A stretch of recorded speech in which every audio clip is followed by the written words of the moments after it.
happened in Messina a few months ago, and in general, what's happening in the EU and the Mediterranean, I believe that such initiatives that place the region and the municipalities as part of the discussion and the agenda of negotiations from the beginning and not later on are very important. I believe that the regional government and the regional governance, as has been voted by the regional council, is actually something of essence.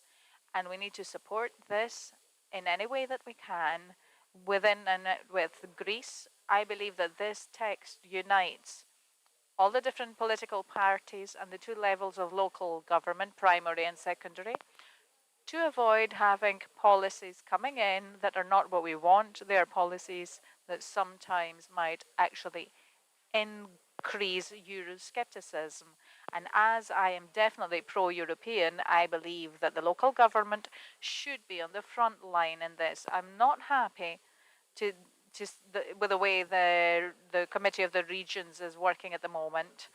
I believe that its role should be boosted greatly, and so should the European Commission. Sorry, I'm talking a bit too much about this, but I do feel that I want to say a couple of things about this. But I believe that this should happen if we want to reduce Euroscepticism, to reduce inequality, increase convergence, and in the end, to manage to do what the fathers of Europe believed in. But because all these programs like creating hubs aim not to change the cultural identity of the state.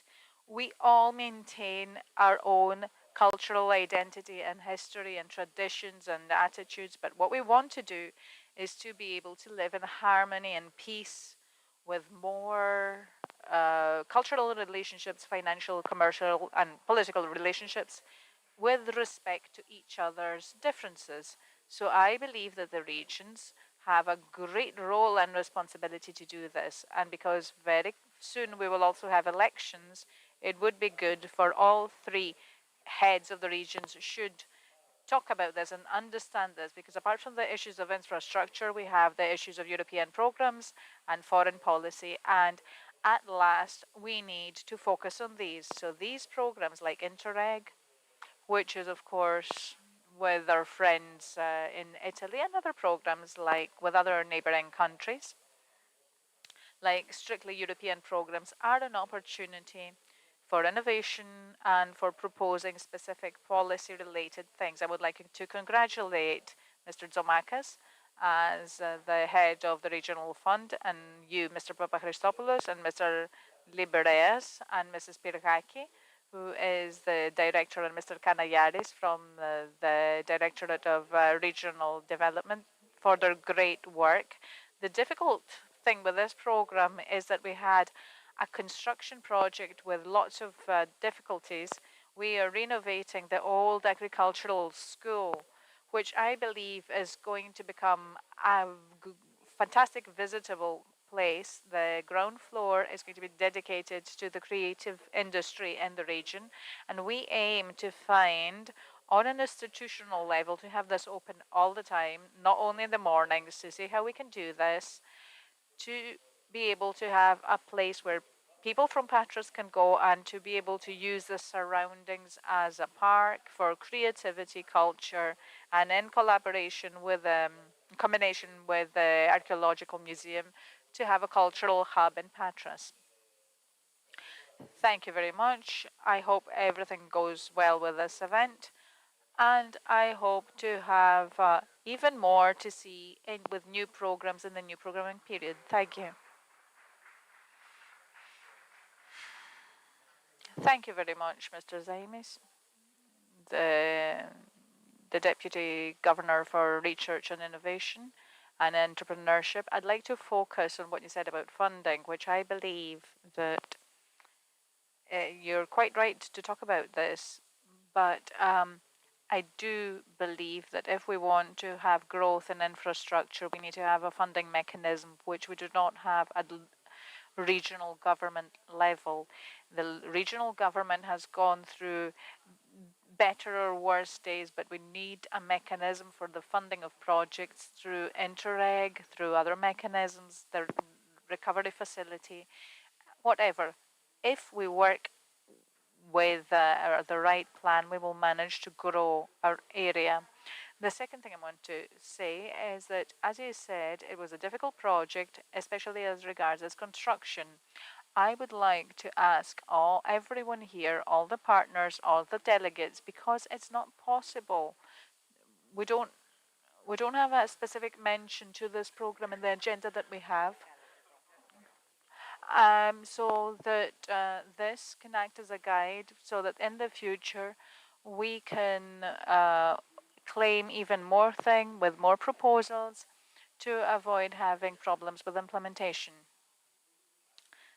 The next speaker is Mr. Gataleta. He is a coordinator of the technical secretariat of the program Greece, Italy, through Zoom.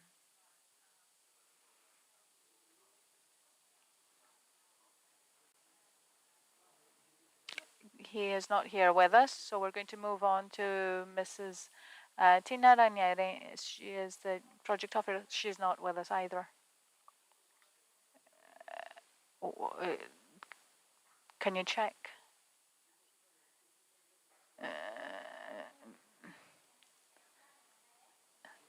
Discussing the technical details.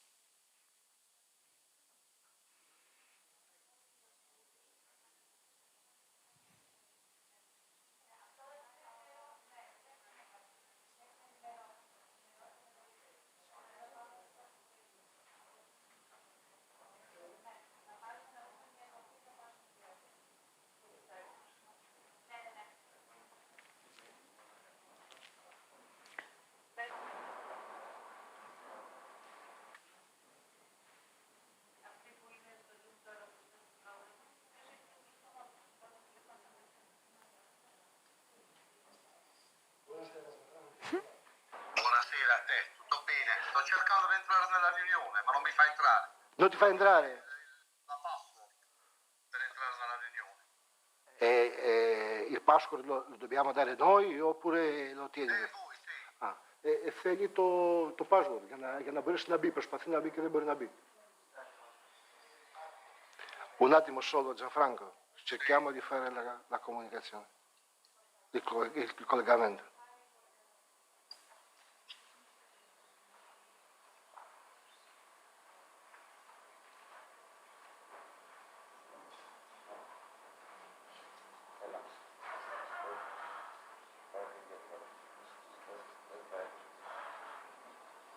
Scusa, perché ci sono anche i problemi tecnici, no, che dobbiamo risolvere. No, vabbè, può succedere assolutamente, non ti preoccupare. La tecnologia c'è anche le sue difficoltà. La tecnologia alle volte complica la nostra vita.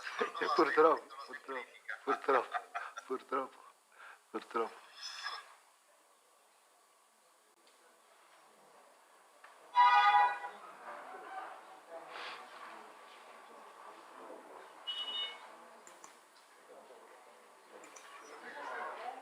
Ότι δεν έχει password για να μπει. Πρέπει να τον συνδέσετε εσείς. Προσπαθεί λέει αρκετή ώρα να μπει.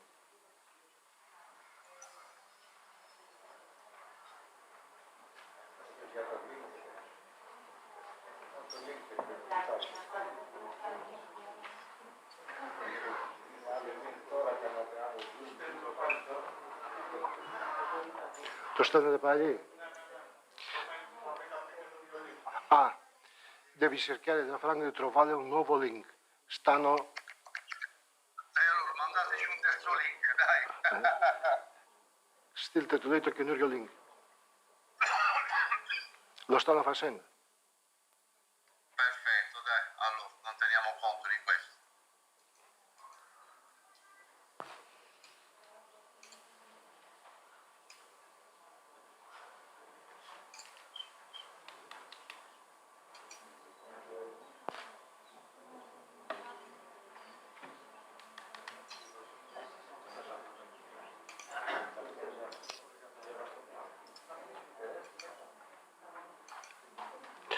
Είναι η κυρία Ρανιέρη μετά. Ναι. Άμα δεν μπήκε. Ναι. Το στείλατε. L'hanno mandato, Gianfranco. Vedi qualcosa? è arrivato. Allora cerca di toppire, προσπάθει να μπει. Ok. Sta entrando. Sta entrando. Sì. Μπήκε, έτσι. Perfetto. Ωραία. Perfetto. Ok, ne parliamo dopo. Ciao. Ok. Ciao, ciao, ciao.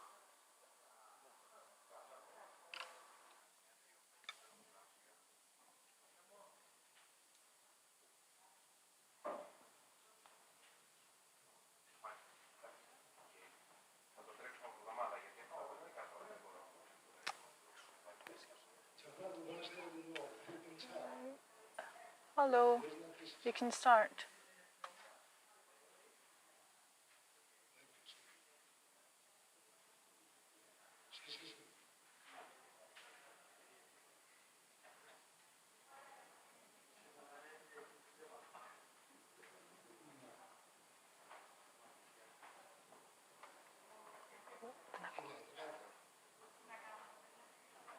Has Tina connected?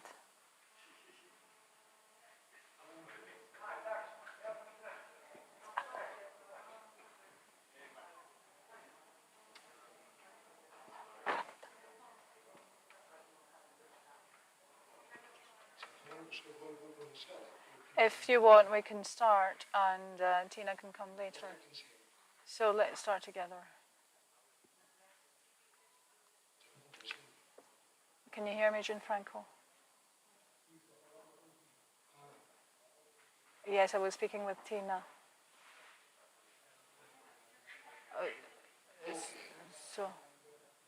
So, Tina is going to join us later. Still discussing the technical problems.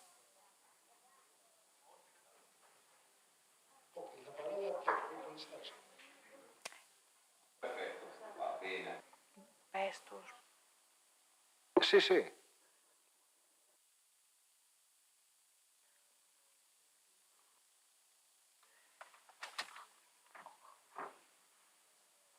Apologies, we have a problem with the sound.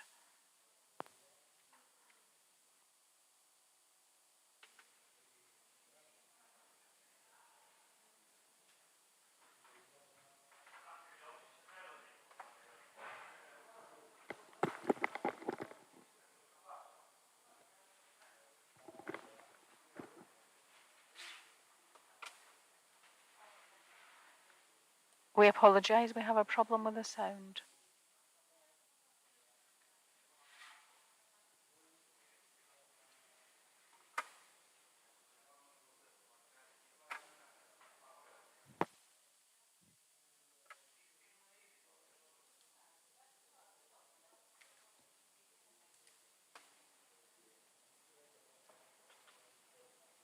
Hmm?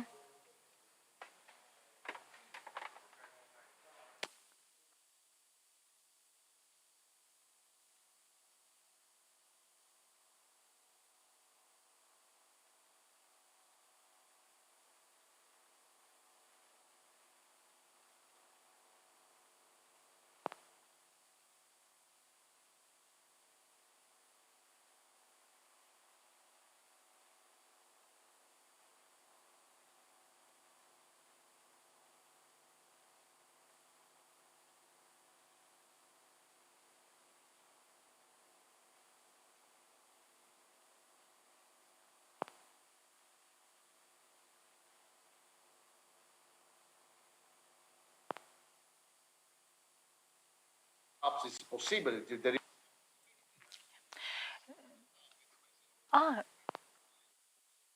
I'm also not only my greetings, but I'm very, very sure your works will be very, very useful for the activity, for the project activities, and also for the results and the impact of this project. Thank you. Ευχαριστούμε πολύ, Gianfranco. Thank you, Gianfranco. Let us give the speech to Mr. Ranieri, Project Officer of Greek Hubs.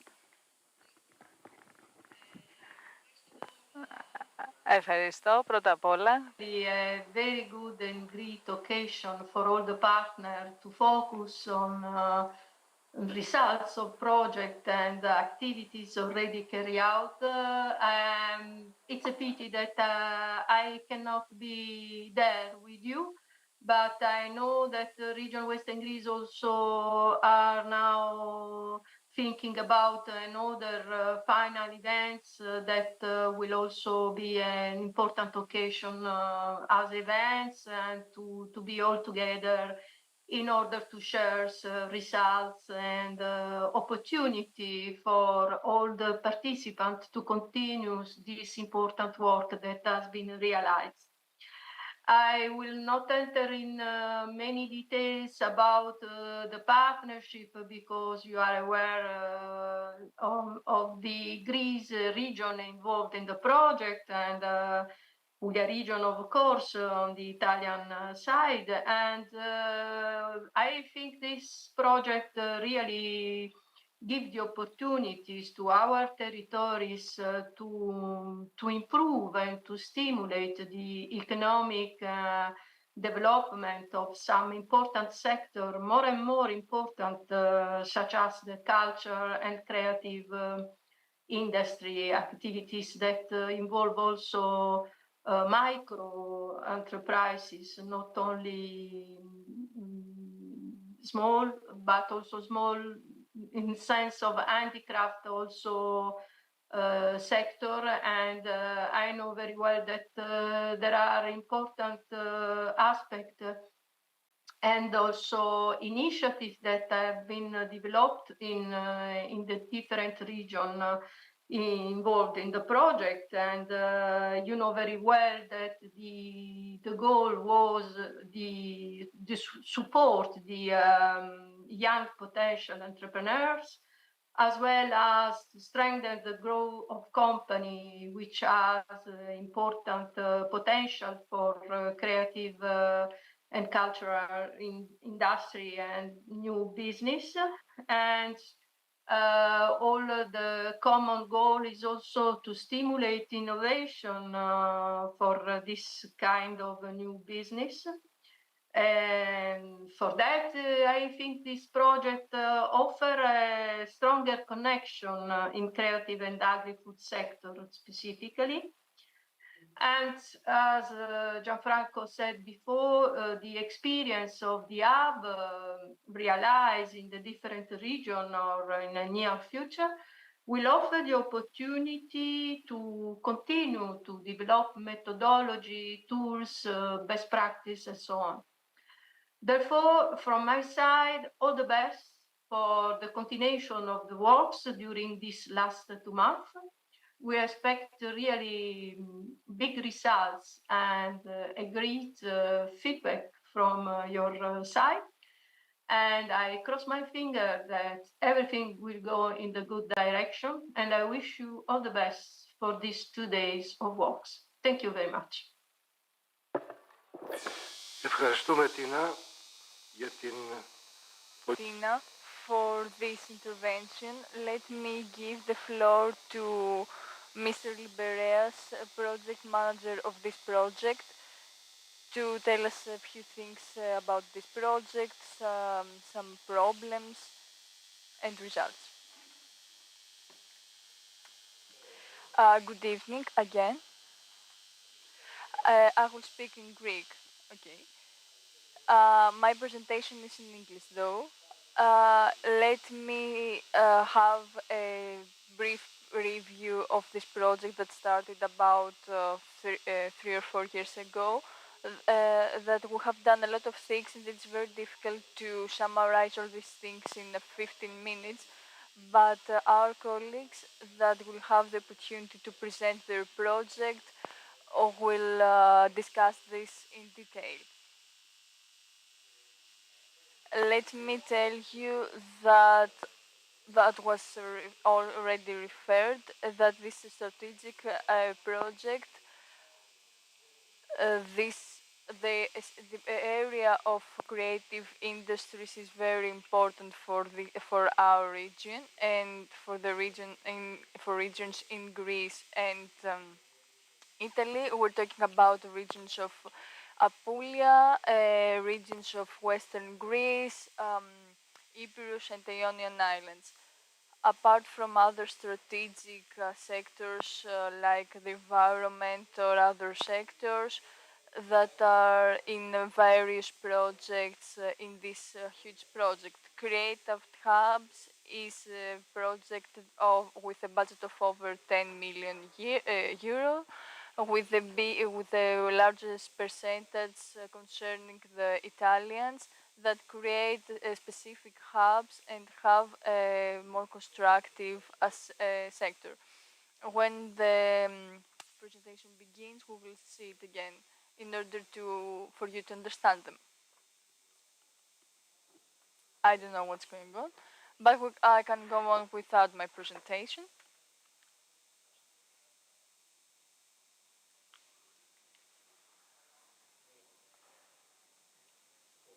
So moving on, our partners are the four regions that I already mentioned, with a lot of colleagues in each region. For example, in region of Western Greece, that is the leader of this project are the three chambers, the Institute of Regional Development, and the Ophantos. In Italy, we collaborate with local universities and local authorities. In Epirus, we collaborate with the University of Ioannina, and in Ionian with the Ionian University. Our main target and objective is to create specific places, specific infrastructure that can support creative industries. In this project, we had 9 infrastructures, 4 in Western Greece, Agrinio, Mesologi, Pyrgos, and Patras. In Patras, it is still under construction. It is still created, as Mr. Zaimis said. In Zakynthos, for Ionian Islands, we have a recording studio. In Ioannina, it was a virtual hub till now, and we'll refer it to this later on. Yeah, I will move on with my presentation. And it is also created a new area from the region. And in Italy, there are 3 hubs: Lecce, Foggia, and Bari. The main things that I have already mentioned, it is the project is part of the Interreg project, and our objective was to we saw that we had a lot of common space for creative industries between Greece and Italy, and this was our main objective. The 9 hubs that already mentioned, our target is to have services for all the sectors of creative industry. The creative industries include a lot of sectors. The 4 beneficiaries. This is a map with the hubs with the red, and an extra hub that was added this lately. And let us say a few things about the project. I will discuss it in short. There are 3 pillars. There were a lot of informatic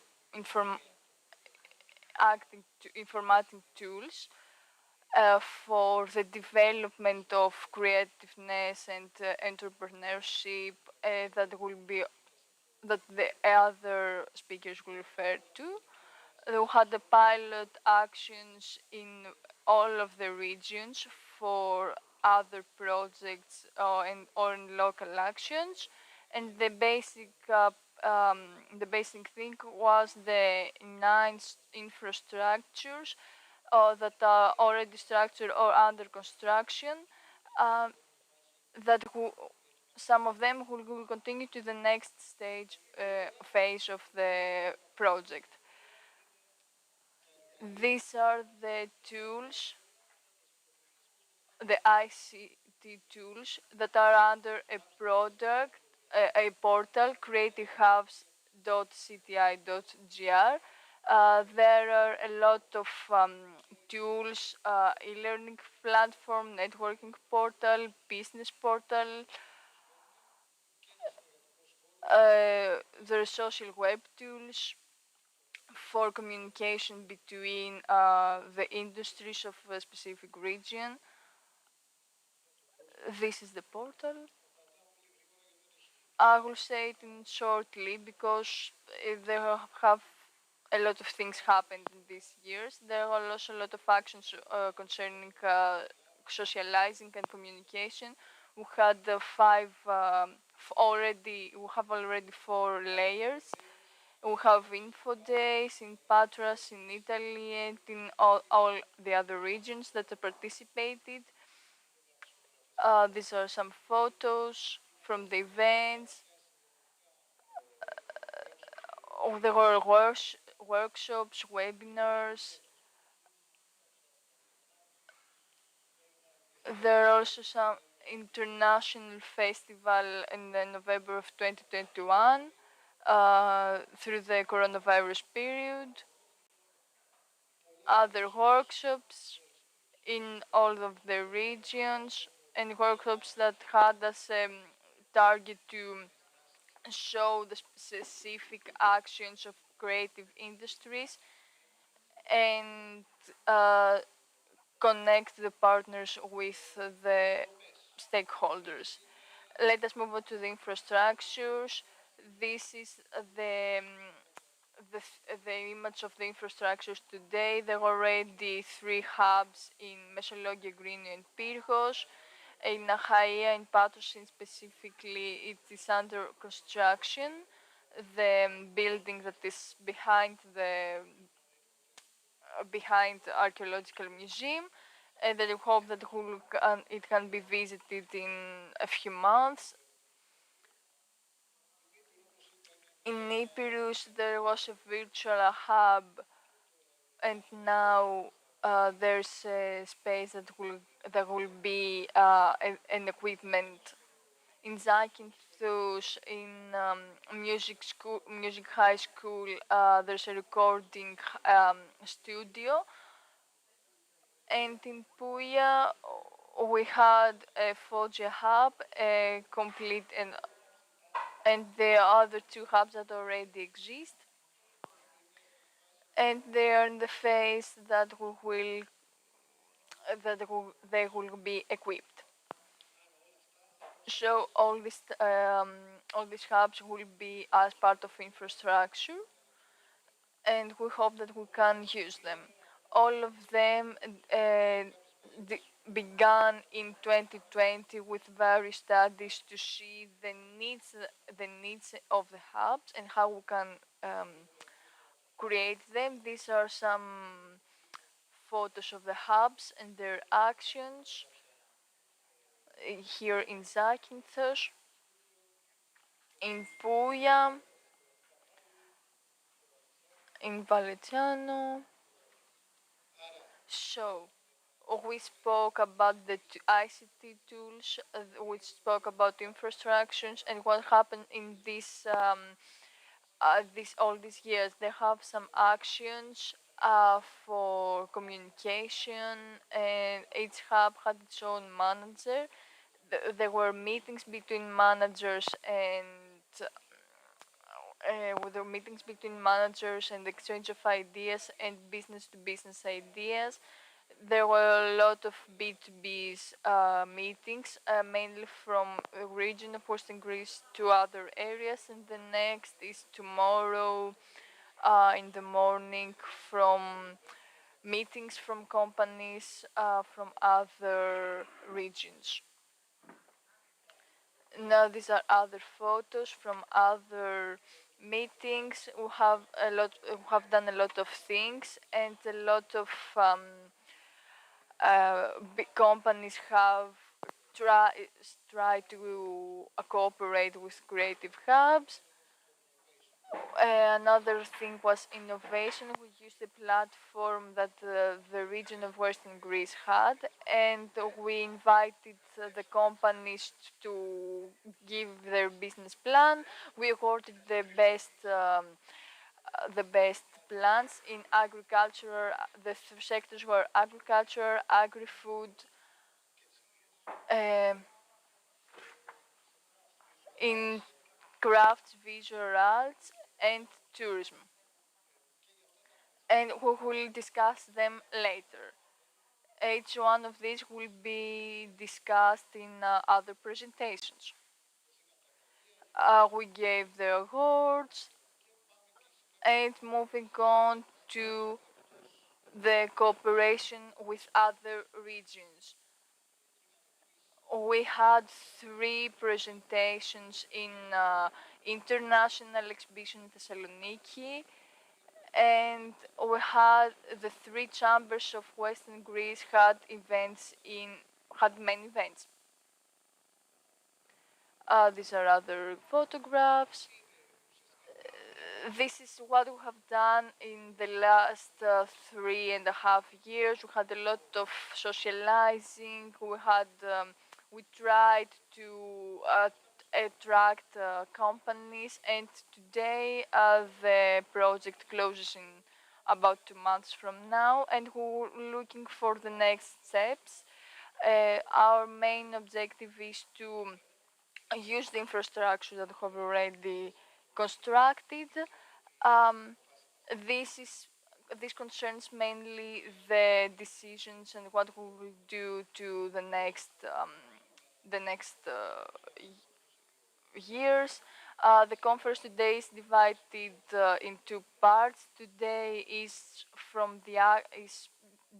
devoted to the actions that they have already done, and we have some also presentation from Mr. Panopoulos, that is a professor at the University of Macedonia, and tomorrow we'll discuss mainly from state of the arts, and we'll discuss the next steps and what we will do from now on, and B2Bs that will take place in the morning. So welcome. We hope that you will stay here to participate actively in this 2 days event, and thank you for your participation. And be in touch. Thank you. Thank you very much, Mr. Liberes. I think that it was quite informative about the course and the implementation of the project. I think that we got a lot of information. Now I'd like to welcome, I think he's going to be with us via Zoom, Mrs. Manju, who is a professor at the Department of Architecture.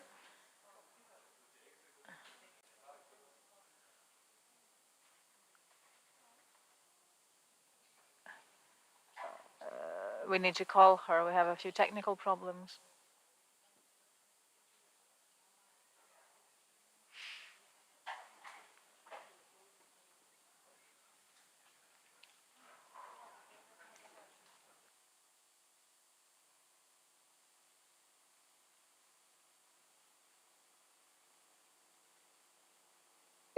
Έχετε τηλέφωνο επικοινωνίας, θα την είστε. Αν μπορείτε να επικοινωνήσετε μαζί της, ευχαριστώ πολύ.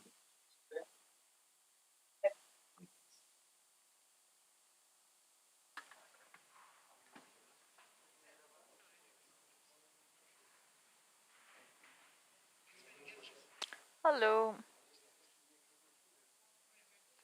So you can hear me, yeah?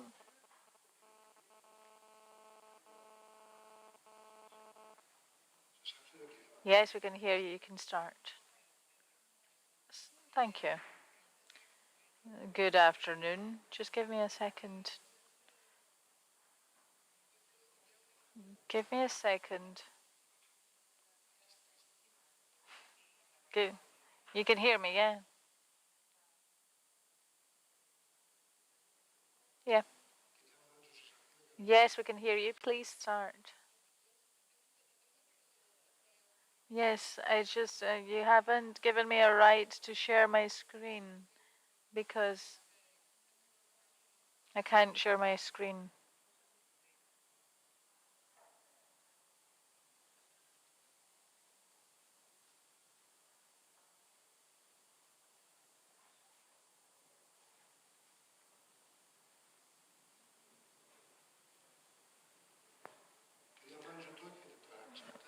Mrs. Manj, try to reconnect, please. Okay.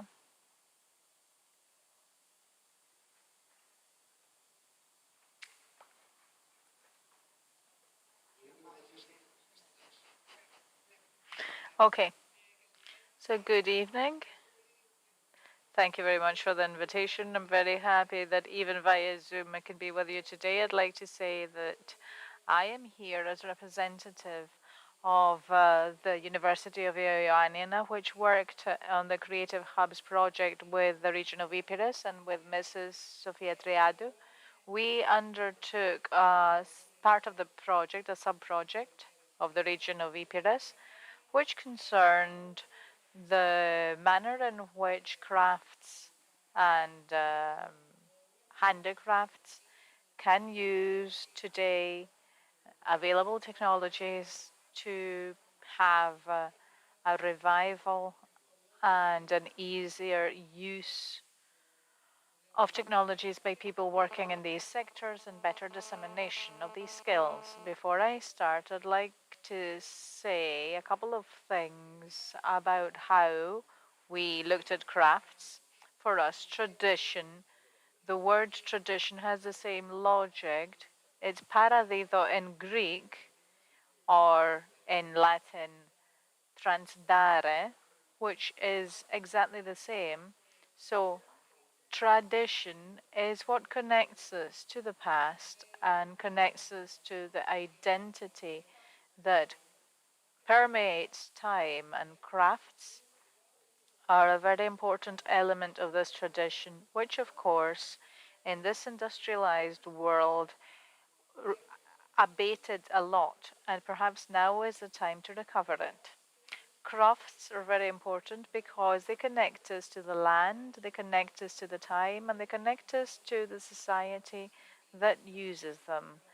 So they convey a lot of the characteristics of these three things: place, time, and society. And they give us an element, an identity, which is very important to understand the way in which we connect. The way in which we wanted to work on the revival of crafts is connected deeply with the use of digital technologies, which allow us to make a series of procedures that otherwise would be impossible. So we're talking about post-production, open projects, opera aperta, and co-creation. So procedures that are always active in traditional crafts, but in the industrialized world had become obsolete. Now we're trying to revive these. Moving on, I'd like to say a couple of things about crafts. Their significance is closely tied to the logic that dominates them. Crafts are a collective undertaking. It's not something that characterizes the ability of an artist, of a lonely individual that has inspiration to create on his own, but it's characteristic of a whole society and the social context that gives birth to this. Crafts are also related to the body. They are a bodily embodiment, so there's a performative nature. Those working in the crafts use their experience, not their theoretical knowledge, and they use, in a multisensory uh, relationship, the things around him. So they feel the tool on the wood, they understand the scent of the wood, of the ceramics, they understand what's good, what's bad, what needs further work. So this is a deeply sensory function that, in addition, has a kind of element of the slow, which is very important in today's world where we kind of think about things about how life in the fast lane is sometimes tiring and pointless. So crafts inherently have this element of slowness, and this is connected to their very nature. And this results in offering a sense of diving into the crafts. These are the two things allow us to have immersion and consciousness, which we have lost in the modern world. And today, with the new conditions we have, we seek these two things, and maybe we can find them. A very interesting element is how one can learn about crafts and learn what crafts are, because they're not like sciences or the arts, I mean fine arts, which are taught in traditional universities or schools. Crafts require a different approach. To learn something, you need to do it. So all of them also have, they're dominated by this 10,000 hours rule.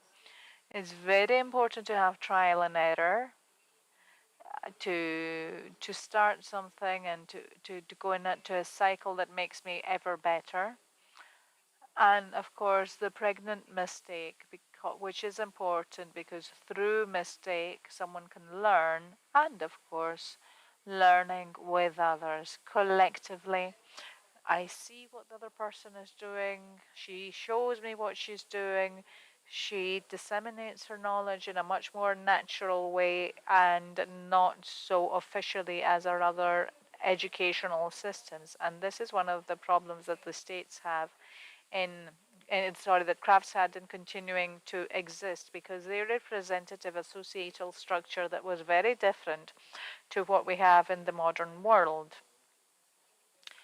And the main typology of today's world is very difficult to include crafts in modern educational institutions. But in education today as well, these parameters that we're discussing here have started to return in the focus. It's how we learn, how we teach people to do things, learning exactly these things that we had left aside in the past to manage to systematize education and to make knowledge more accessible to more people. So, in summary, we can say that we have the crafts of the past, which are very collective. They need the use of hands. They go from generation to generation. They aggregate knowledge. They act locally, and this gives them an element of the limited in what one can see as an opportunity there. But today, many of these characteristics have transmutated without being lost. So we have a condition where crafts are shared, interconnected, they're interactive, they can be outspread, they are ubiquitous, and of course, they can be productive. And this is what happens in the program between these two countries that we have here. This, in the past, was a reason why crafts were set aside in the past, because they were not so productive. It was very difficult to have an income through such a difficult kind of work. Now, moving on to what we did with the region of Epirus and Mrs. Triatu, we worked mainly on a logic of seeking ways to educate people and seeking ways to set the foundations for the operation of a hub, which unfortunately now, due to the very low funding that the region of Epirus had in this program, was not possible to create. But we hope that we will have a second phase where the project will be able to be completed.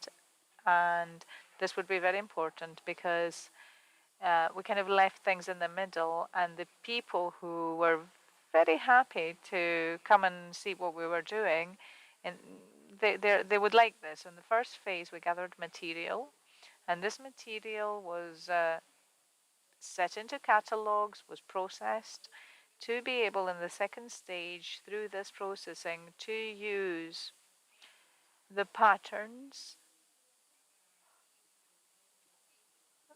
that come from, as you will see, various crafts to be able to have a new plan. Many times getting something from one craft and moving it to a completely different craft. And in the third phase, using hybrid techniques to develop new elements and new objects. So when I'm talking about hybrid, I mean a combination of digital and analog tools, which are jointly used in all phases. We worked with both. So we started with a series of theoretical seminars where we collaborated with people who are connected with the history of art, with folklore studies, the fine arts, and from various directions.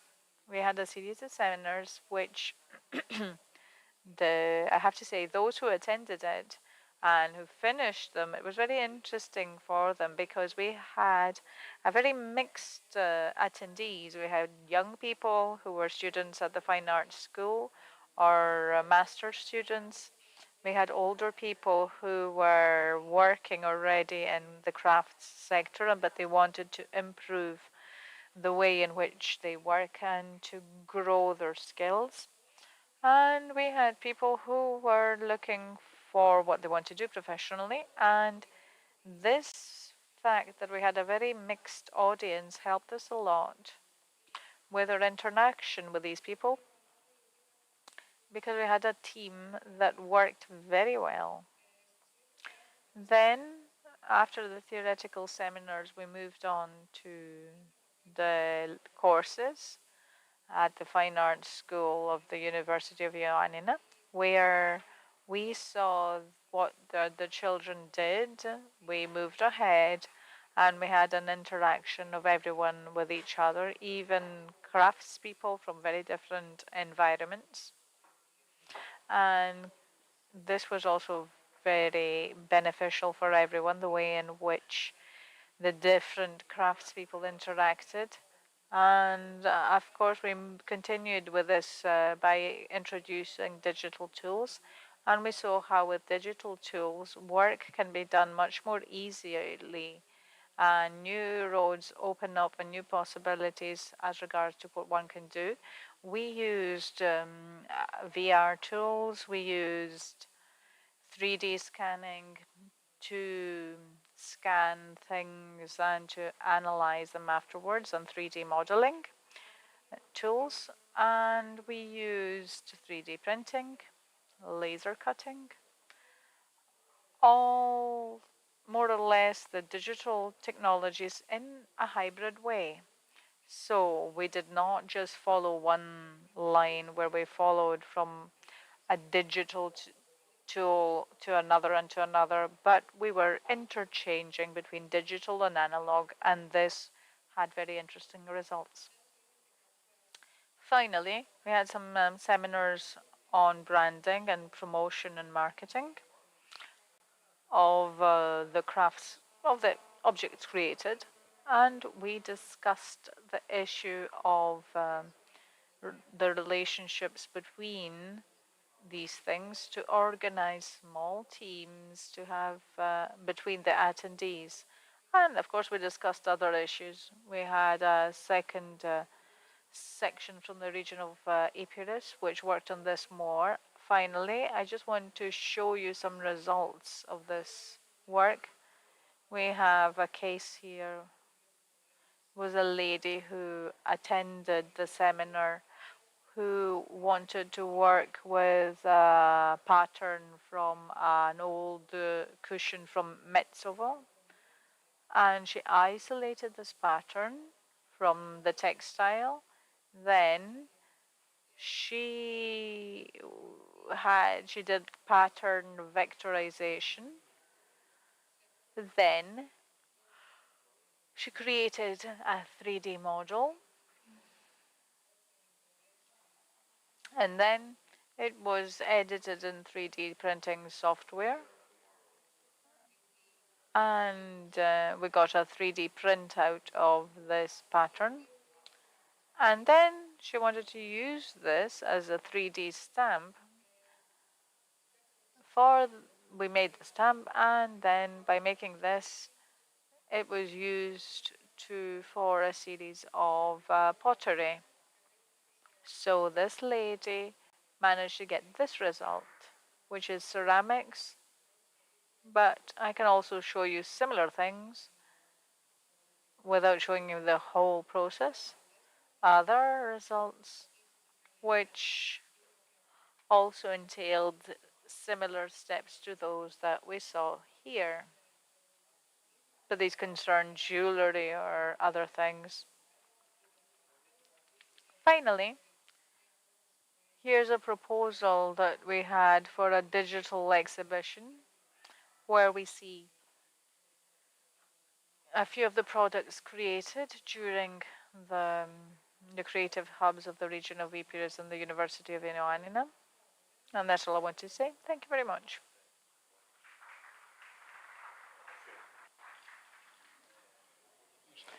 Thank you very much, Ms. Madju. This was very important. Congratulations to the region of Epirus and to you that you presented such an important project. Our next speakers are three speakers, Mrs. Danai Katsantam, Mr. Yorgos Rompoulas, and Mr. Dimitris Varellas. They are the three persons that supported us very much for the implementation of this project. They are the pillars of the development representing the three chambers. They were part of um, of a funding. We received the funding from the region of Western Greece, but without their help, we could not be better and cover all the needs that we have. So we want to congratulate all three of them for their actions during the project. So let me give the floor to Mrs. Danai Katsantam. Danai, the floor is yours.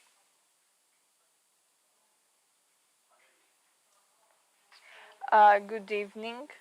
We will wait a few minutes for my presentation and to confirm that those who are watching us from Zoom can also see the presentation.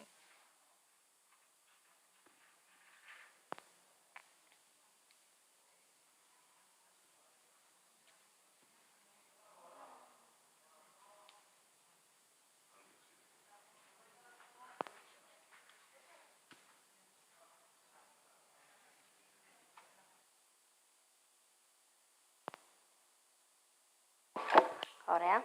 So, good evening. As Mr. Barstopoulos said, and I would like to thank him, I'm Danai Katsada. I represent the project team of the Chamber of Achaia that was part of this project through an agreement from the regional regional fund and the other chambers of the region and the Institute Diaphantos and the Institute of Cultural Development of Padua University. This project was part of a huge project that all of us wanted to implement actions that were targeted to entrepreneurs that are part of the cultural and creative ecosystem. This is a community that the particularities were a lot, and we needed to take all of them into considerations.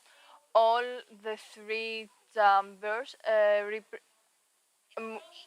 and the representatives as representatives of policymakers with the region of Western Greece, we tried uh, to do actions for creative people, for people that have learned and like to draw out of the box.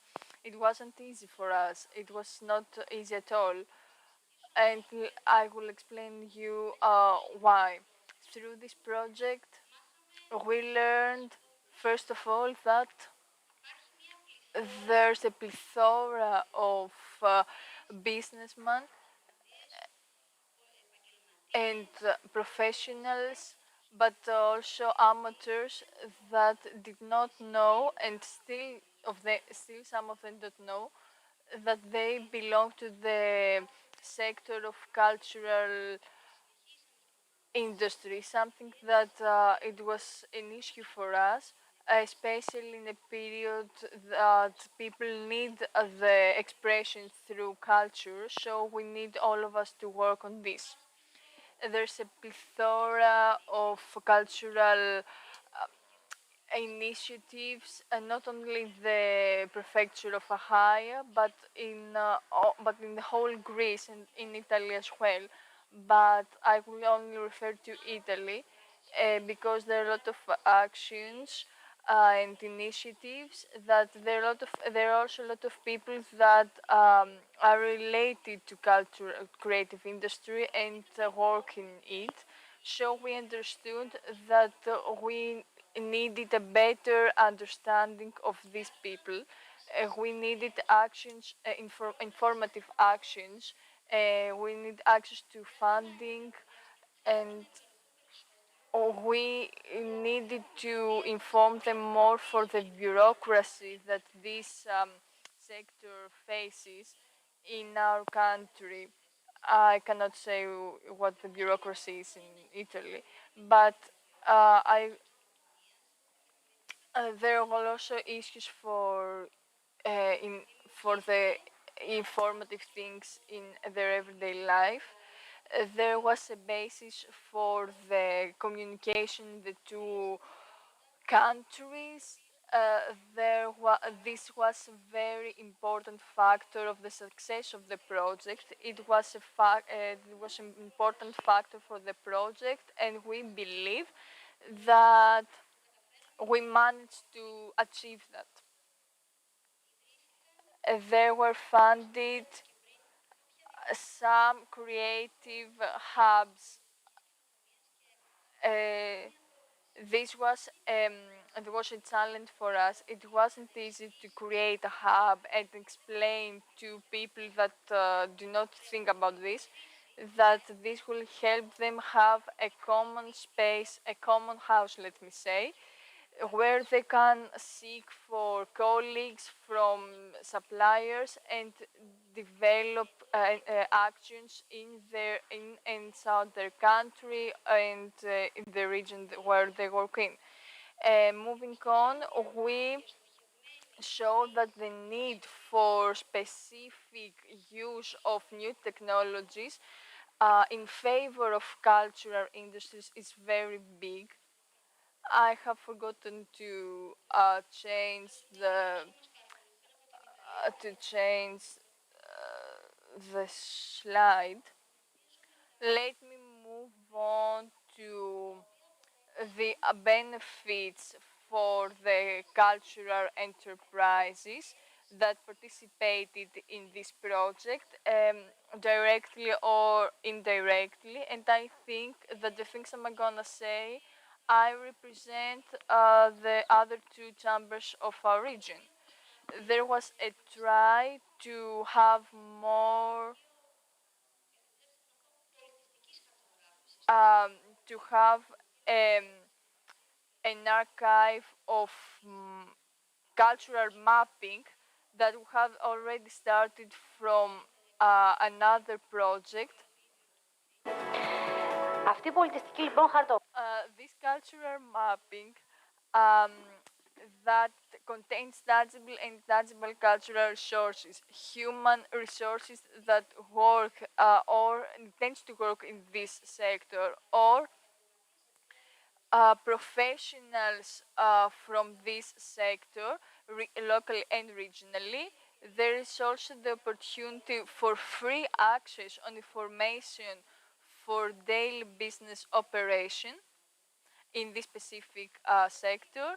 They had the opportunity to, through visits and exchange programs, to meet with the everyday methods in the cultural and creative sector, not only in other regions of Greece, in the region of Epirus and the region of Ionian Islands, but also in the region of Puglia.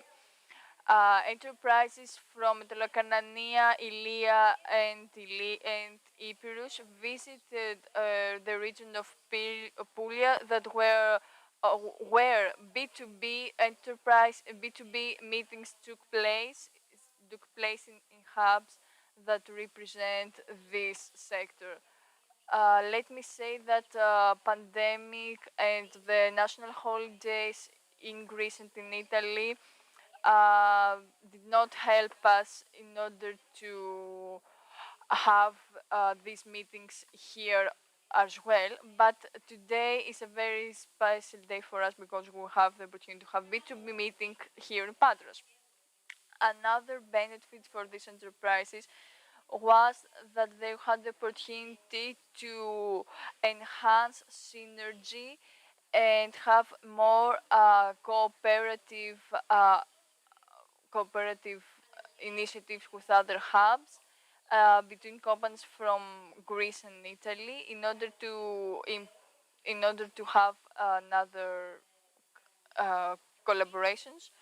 An example was that an enterprise from Patras, from the primary sector, discussed and had an agreement through the B2B meetings in Italy with another enterprise in Italy. I would say that this was a know-how exchange, and this is an opportunity to gain more information. And we had also some enterprising awards. We did not give award in our area, but we gave an award to an Italian participation. But this was a very important and very important event in order to collaborate with an enterprise from our region to help another Italian enterprise in marketing. Uh, Finally, the familiarization with the meaning of hub, with the meaning of having a common hub, a common creative hub. What the Chamber of Achaia did, but because the most of you have already heard what we have done, um, marketing of this project was really huge. I will say only three things. Due to the reconstruction of hub in the region of Patras, all this the chamber supported all the premises for the creative hub of Patras. The staff of the Chamber of Achaia supported all the actions and the implementation as a project team. Last but not least, the Chamber of Achaia provided a daily secretarial services for every enterprise of our region that wanted to learn more things. Moving on to more specific things and more details, let me start with the first things that we delivered. It was the preparation of online educational material that based on the platform that was presented to you, we created material in form of notes, presentations, webinars, as well as self-assessment questionnaires in order for someone that is asynchronously connected to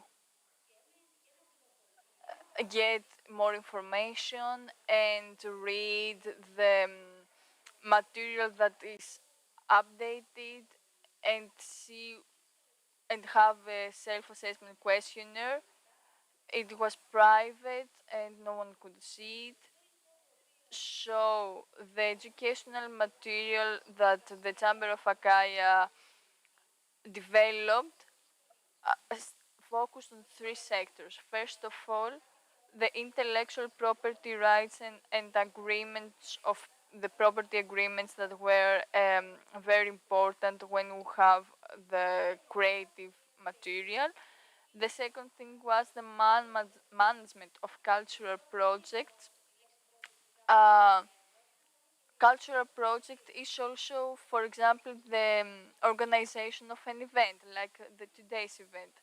This is a task, it is a challenge, and some other soft skills that someone needs to have when they are part of the art sector. Moving on to the next slide, as I referred to previously, Chamber of Achaia hosted the hub of Patras, but there was also a team that supported uh, and was responsible for the communication, negotiations, and how enterprises could uh, be informed for these actions. There was a hub manager that and a team that supported this hub up to the end of August on a daily basis, and I can say that this team represented this hub in an event. Moving on, we had 24 workshops and thematic seminars. Each team had to have 24 seminars that were free to enterprises and to those who wanted to be part of the creative industry. The chamber gave emphasis to the access on information because we saw that the business sector did not know how to have the creative idea and how you can develop it and get funding, and how can we get access to European, to Greek and European funding. They're not part of, all of them are not part of NSRF, but the creative industry has access to other sectors as well. There are also some seminars in Egalia and Kalavrita, so we try to cover a huge area of the prefecture of Achaia. There's the crowdfundings, other fundings, how new technologies in the preservation, management, promotion, exploitation of cultural heritage,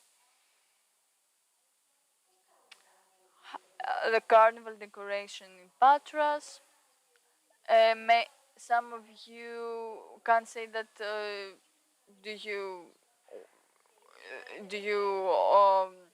focus only on the carnival, but it is an important thing to show and to the local industries how important it is to adapt in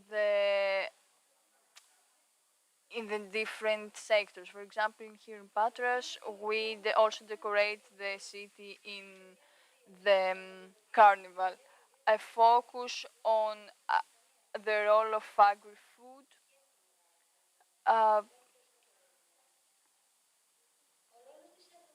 the role of agri-food in CCI, especially in a region that is rich in agri-food products, Italy and region of Puglia, let me say, are experts in this sector because they have exploited everything that their land offers, and they show it in a way that everyone wins. So this is what we try to do, to show to creative industries to think out of the box.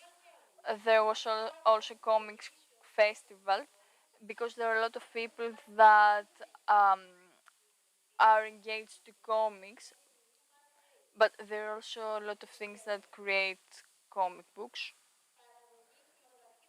Film production in Greece, because you have understood that the last 2 years Greece is a part. In Greece, there are some international filmmakers visit. They visit Greece in order to have some, in order from films. If you see the promotional spot for Olympian Land, you will see that there are excessive photography. Last but not least is the organization and performance of theatrical production that was also very important. Let us move to the pilot activities in order to help the enterprises to understand the meaning of a project. There were 23 B2B meetings took place in 5 areas, in region of Western Greece, in region of Epirus, region of Ionian Islands, and region of Apulia. 11 companies from Achaia participated in these meetings. Some of them participated in more than one B2B. There was an event in Patras in order to present the results of the creative innovation competition that was conducted in order to increase the interdisciplinary meaning of the project, and in the hub had the chance to be presented in the panel 10% in culture in Patras. As we discussed, because there was a hub managers exchange program,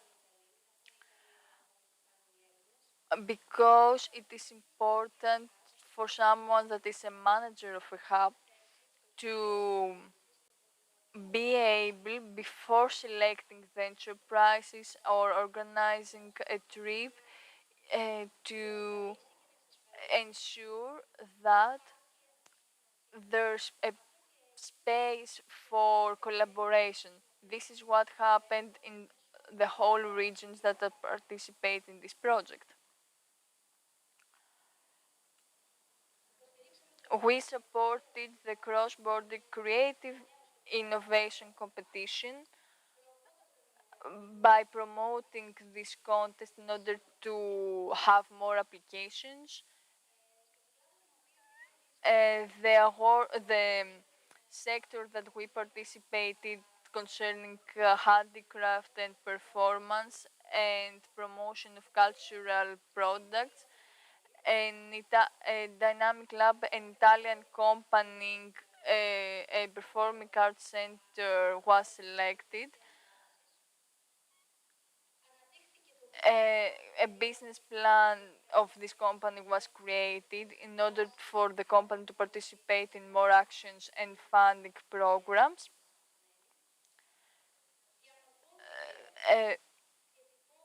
The business identity was created and treated for this specific company with the creation of promotional video, and there's a promotional material that was reproduced on how this specific company um, was helped from the project.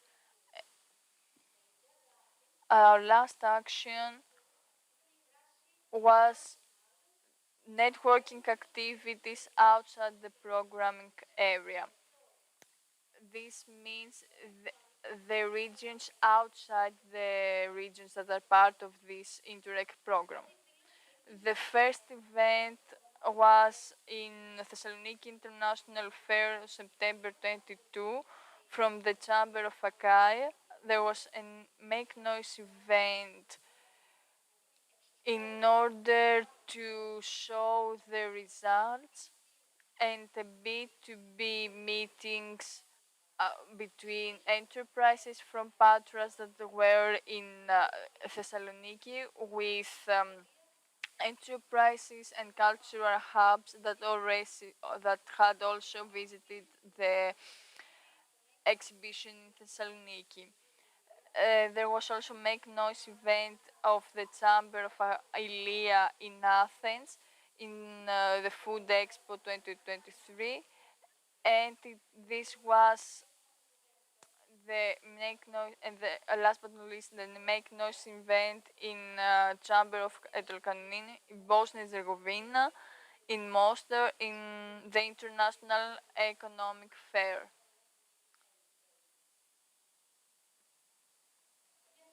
I have no other things to say, but let me say that these projects, even though they're hard and tough for us, because there are a lot of difficulties, because we live in a country full of bureaucracy, but these projects are very important, even if we tire you with actions, with info days, newsletters, layers, etc. But we give you the opportunity to to be part of these events, to see them for free, in order for you to see what happens in outside your country. Someone do something better. We can take this as an example. Cultural and creative industry and people that belong in this sector um, were really hurt from the pandemic, and these actions and projects and the projects that will follow in the new programming period are really important. We need to change our mindset. We not only digitalize everything, we see how we can exploit our cultural heritage. We see how we can help all these people that work on this sector in order for them to develop new actions and be part of a new cultural period that the needs are totally different.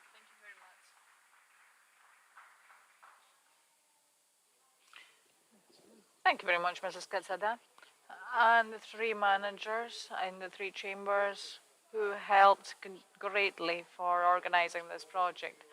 I just have two comments to make. The first is that we undertook as a regional fund to implement a difficult project.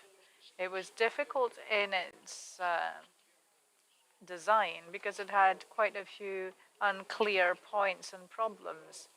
But with the zeal of these three people, Danais, Dimitris, and Yorgos, we simplified things, and with the help of the managers, we took this ahead in the best possible way. The second comment arose through what Danai said. Up until now, we implemented projects that were scattered. One project here, one project there. A lot of them were joined by a common central idea, but we never capitalized on these projects. So I was very happy to hear that Danai said that through Spark and CREADIS 3 implemented by the region, we managed to capitalize things that we had created before. So we don't just want to implement projects that randomly, but we want to have a common aim and to capitalize on what we do. So I'd now like to welcome Yorgos Robolas, the representative of the Chamber of Etolo-Karnania.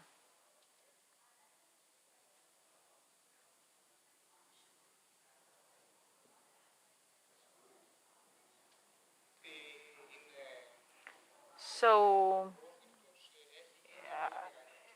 a lot of things have been done to try to provide information. The people here have sent a lot of invitations. I usually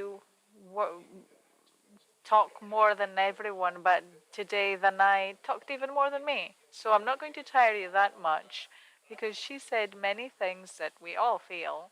We've all experienced them. And as a team, we work together in this framework. And truly, we feel that we're represented by a lot of things that Danai said on how we saw this project. When we started, truth is, it was a bit difficult to have collaboration because it was a difficult project, and as you said, it was quite unclear and we didn't know where we were heading. But through excellent collaboration and with the zeal, as we said, and with the love that we have for the job that we do, we tried to help all these people, especially the cultural industries that were coming out of a period that had created a lot of problems for them, because the main aim of this project was to help the people in the post-COVID era that had suffered a severe economic blow and a blow to their life, which had changed to the worse. So having the chambers who talk about entrepreneurship enter a world of feeling of people that have to work in creative industries, it was something that created a bit of skepticism.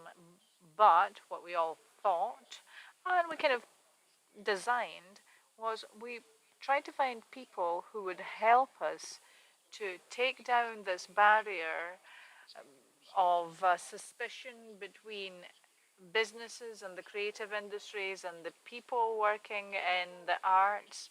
So, as a chamber, we selected a person who was part of the cultural industry, a hub manager, Vasilis Avdikos, who was and still is the heart and soul of this project for Etolo-Karnania, because as an international photographer and as a person who is widely known in the ecosystem in the area, he managed to help us get close to these people, create great synergies with them, and he led to excellent choices in our common effort.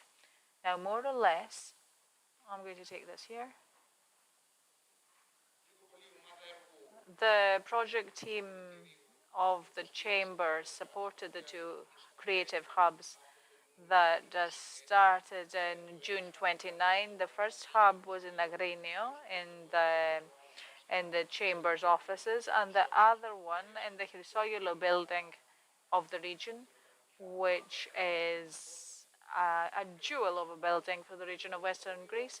And there, on the second floor, we had the hub where we hosted most of the actions.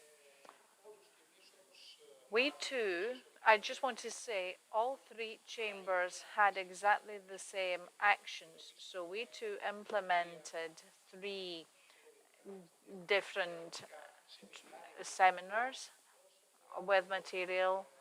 And as regards the support of the hub, we had more than 100 official meetings. We had more than 50 businesses registered in a digital portal. We had more than 60 businesses that got codes and attended the digital seminars that were posted there.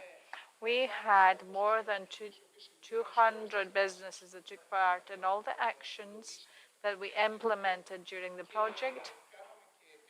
And we had another 4 actions that we embraced and we implemented. One of them was the exhibition of on the creative industry ecosystem in Etolo Carnanea, which remained open for 2 months. It was visited by at least 10 schools and drew in a big crowd. It was the exhibition that we organized with the support of the Ministry of Culture to highlight the heritage of UNESCO and the silverware festival.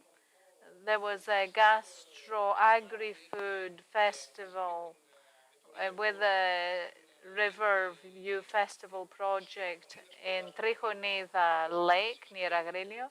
And the last one, a few days ago, was the first presentation of the People of Mesolongi festival.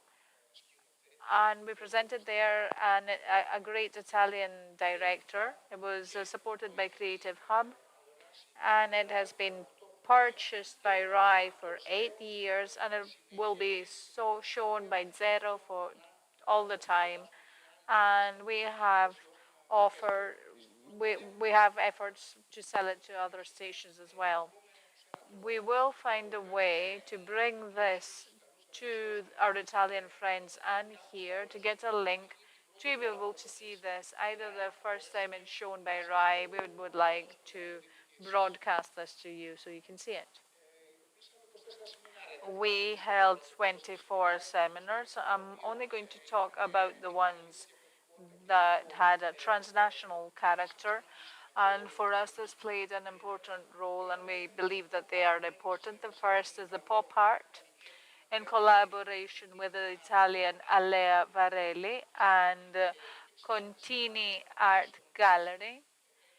There were 4 actions, one in Samos, one in Athens, and the other actions were at the Art Gallery in Venice, and the other exhibition of the pop art was in Mesolongi. We had a great seminar in collaboration with the Greek-Italian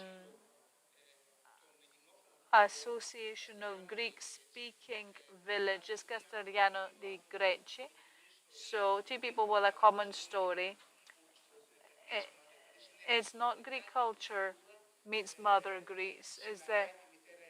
It's Italian culture meets Mother Greece. We had 2 great seminars with International Artist Word Collective.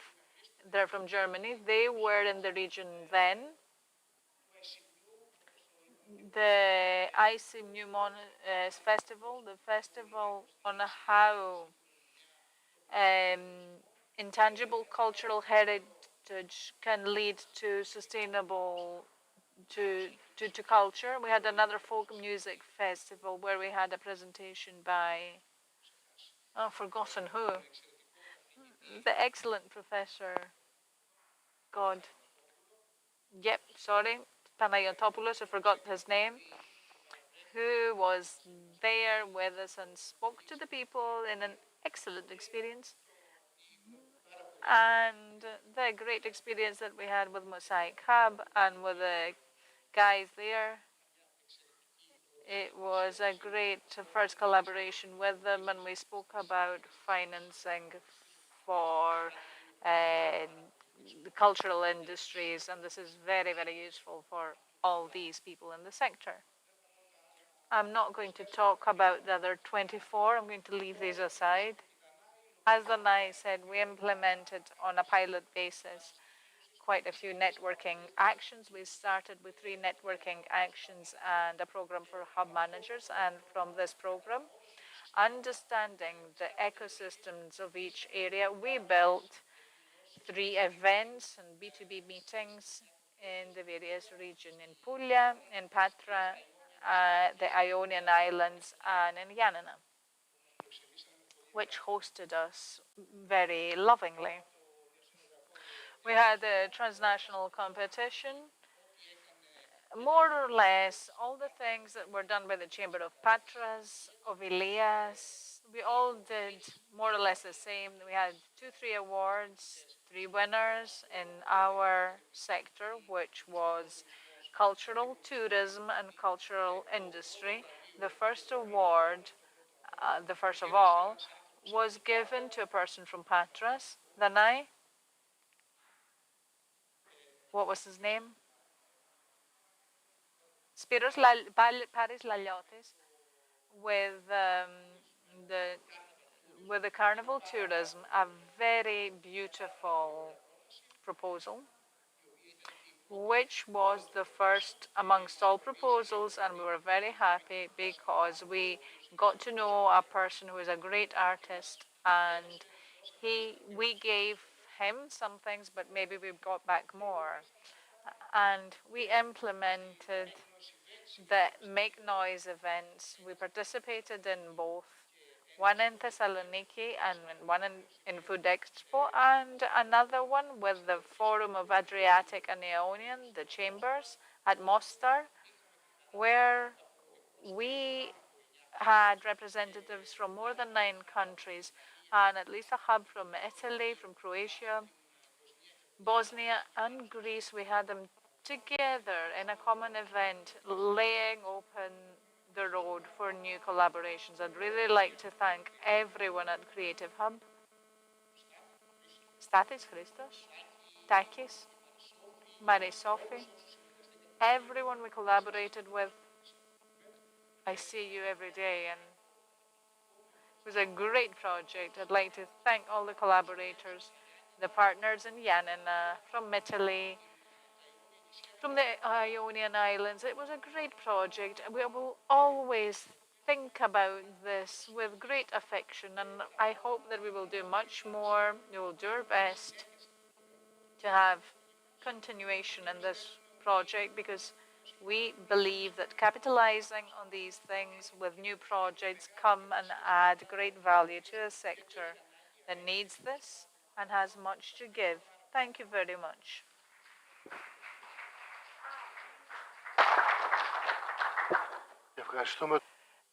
Thank you very much, Mr. Robolas. I would like to say, say, say that we're at a delay of 30 minutes, so I would like the next speakers to shorten their presentations in order but not lose the meaning of their presentations. So let me give the floor to Mr. Varelas from the Chamber of Ilia. Good evening.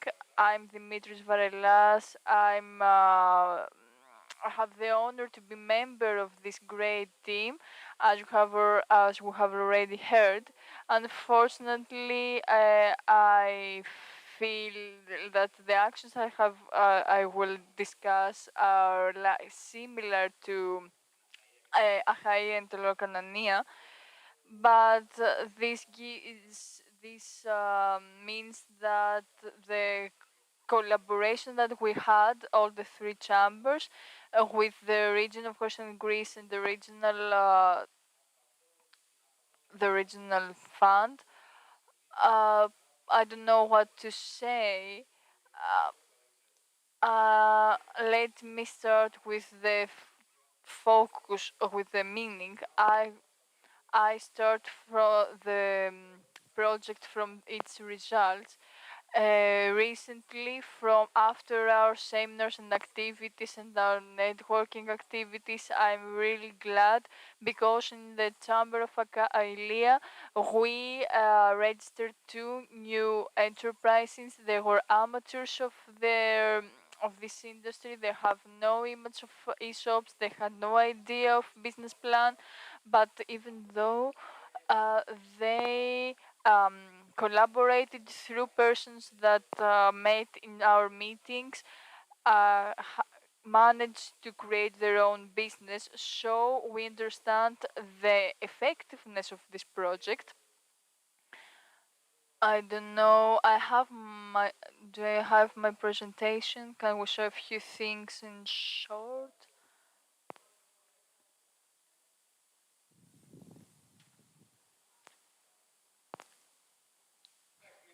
Okay, don't worry. I will find it.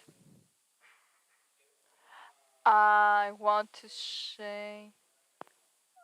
I don't know what to say. Okay, I'm ready. Let me start that the hub of Philia is in the ground floor of the building of Prefecture of Philia.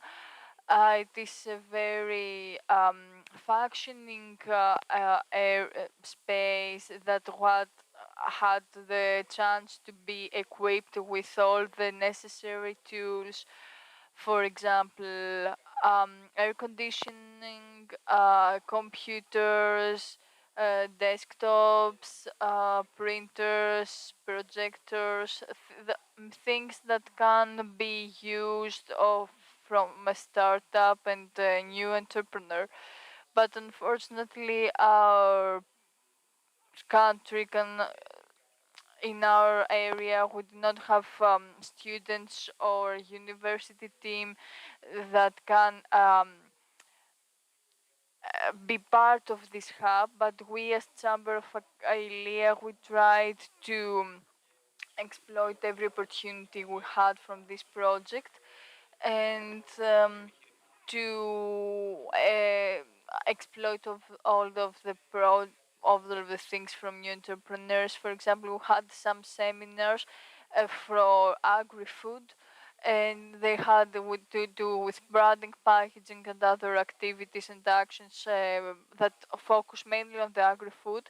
And we gathered all the successors and um,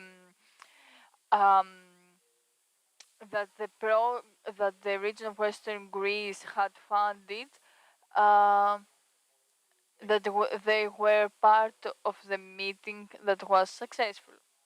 So, and I remember that all of them had the opportunity to have a private meeting with the speakers. So there were um, private appointments in order for them to discuss how they can develop their idea and add value in their startup. Moving on with the next slide, as we can see, for a year and a half until now, because it is the hub is in the building of the chamber of the prefecture of Ilia. There was a secretarial service till 4 o'clock in the evening, and the permanent in the permanent staff of the chamber tried to support the events for the full success of the events.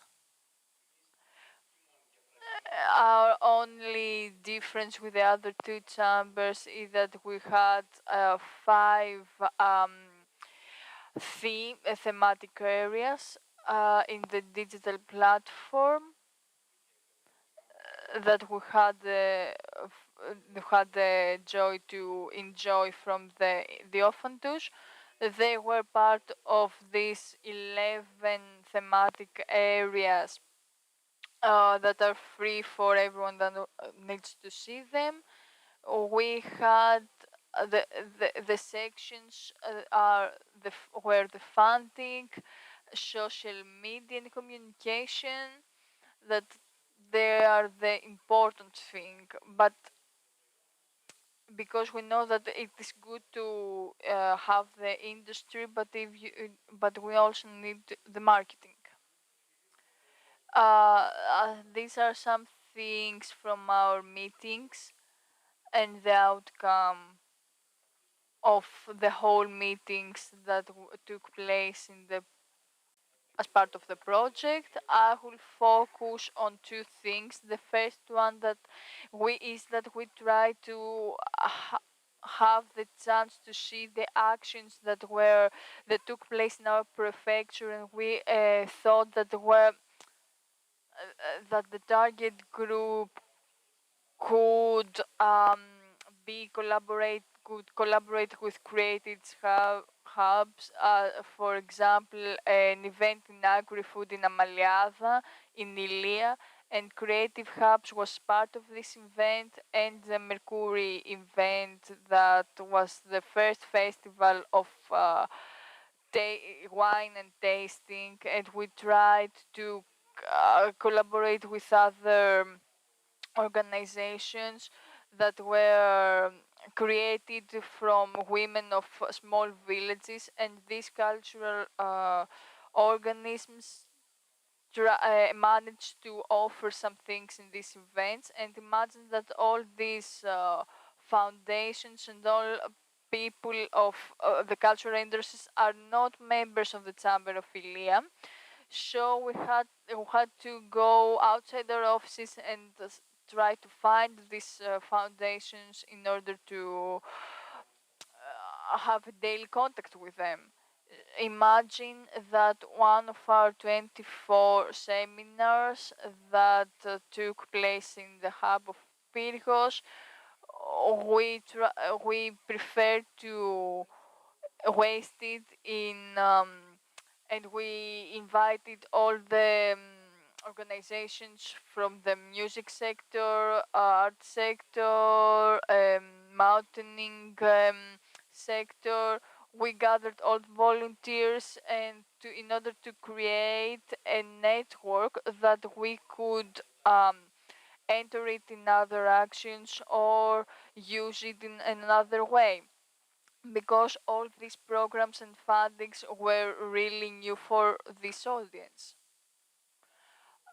These are these are the 24 seminars. We can see the titles. The 6 and 7, 8 and 9 are part of a new agricultures and packaging and branding. Agri-food is part of our prefecture. It is in our nature, and we try to support this category because we had a wider audience where we can show our actions. At the end, we, following the course of the project in collaboration with the other chambers, we participate in B2B meetings and know how transfer. We visited the other regions and in Greece and the regions in Italy. The category as far as cross-border innovation context is concerned, we had to award in agri-food. We were happy in, I will be objective to give the first award in enterprise in Ilia that created a new food that was part of the project. Now let me say that Make Noise event in Food Expo in March of 2023 in Athens. It is one of the biggest exhibitions in our country. Over 1,500 exhibitors, over 35,000 visitors, and we tried for the Make Noise and B2B. We found a nest of B2B meetings with all these visitors and exhibitors from all over the world. It's not only cross-border meeting, it's something more. And concerning this project, I would like to respect the timeline, and I would like to focus once more, and I would like to thank you for being part of this team. Thank you, Danai, thank you, Yorgos, the regional fund, the other regions, project manager, last but not least. that I had the chance to collaborate with him, and honestly, I'm really glad to create this friendship because we didn't know each other, but from the beginning we saw that we have some common actions. So thank you once more, and thank you.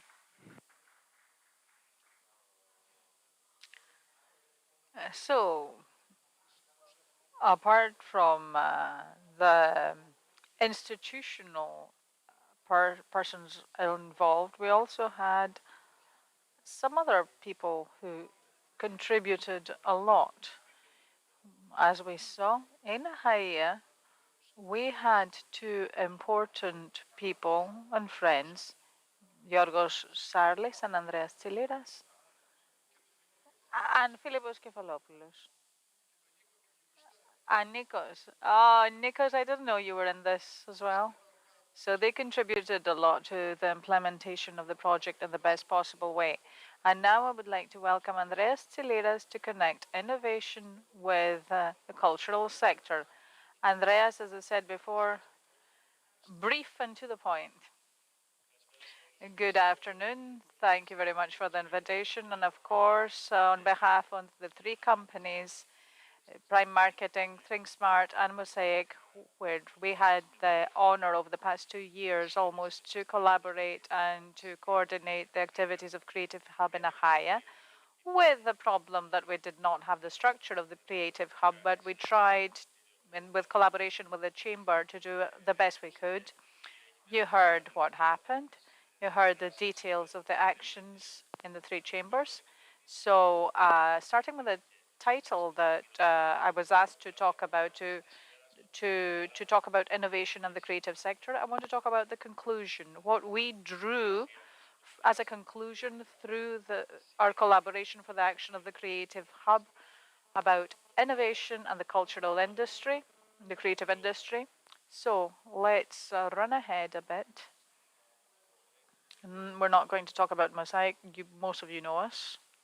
So let's go to some useful remarks, which, to save time and to be brief, I have borrowed some conclusions from a very interesting conference that took place 3 years ago for the creative cultural sector, which concern exactly what we're talking about, and we completely agree with them. The first conclusion is about education. Talking about innovation, we have to look at the universities, even the schools, and to try to combine technology, innovation, and creativity horizontally in any sector, academic or other. These are critical to be able to get the new generation of entrepreneurs and craftspeople and artists. Secondly, and this is very pertinent to this as we're talking about projects, for example, if we talk about Creative Europe and Horizon or other projects, these projects need to have actions that include in their provisions and content creativity, irrespectively of the sector to which they concern, and they need to boost the creative industries and the innovation, and then boost the collaboration with people from an innovative background. So the conclusion is, it's not the time now to define what innovation is, but we need to say that no matter how we understand it, we need to open up this definition to include the skills that we might find in businesses in the creative sector to lead companies that produce products, services, all those who often draft methodologies for people in the broader business sector to include creativity as a component of their actions, be it be they only cultural organizations or not. And another conclusion, which is very pertinent to the project, is that if we do not have cross-domain collaborations, we can't achieve anything. Creative Hubs was approved through our collaboration with the Italians. We connected this with agritourism. So if we can have a look at what innovation, creativity have to offer, we should have cross-domain collaborations, tourism, agri-tourism, food, many other sectors. They can join forces through networks, through business ventures, through the actions of public organizations, because only through in this way can we have the best possible result. Another comment is that what we used to talk about innovation was in the context of specific structures, like an innovative business and innovative organization. This was usually something more stable, which we could easily define, a permanent structure, an organization that, thanks to its activity, was described as innovative. But in this sense, we also need to broaden the definition of innovation to see like hackathons, activities that might be offered, or services that might be offered by cultural organizations. All these need to have innovation. Also, we need to broaden the concept of innovation and to think out of the box, to see and to say that innovation is many things. It's not only what we are used to talking about, so linked to technology. Now, talking about the market, we need to see, and we saw this a lot talking with businesses in the creative sector during the implementation of the project. We don't have the traditional relationship of the product to the customer. The customer consumes this, or we offer a service, and that's it. This is a feedback loop. We get feedback from the user, it goes back, the product becomes better, the service becomes better, especially when we're talking about creativity. This is very important. It's critical if we want to talk about the creative industries. So this is an innovation. We need to forget about the old approach that I sell something and that's it. Once I sell it, that's it.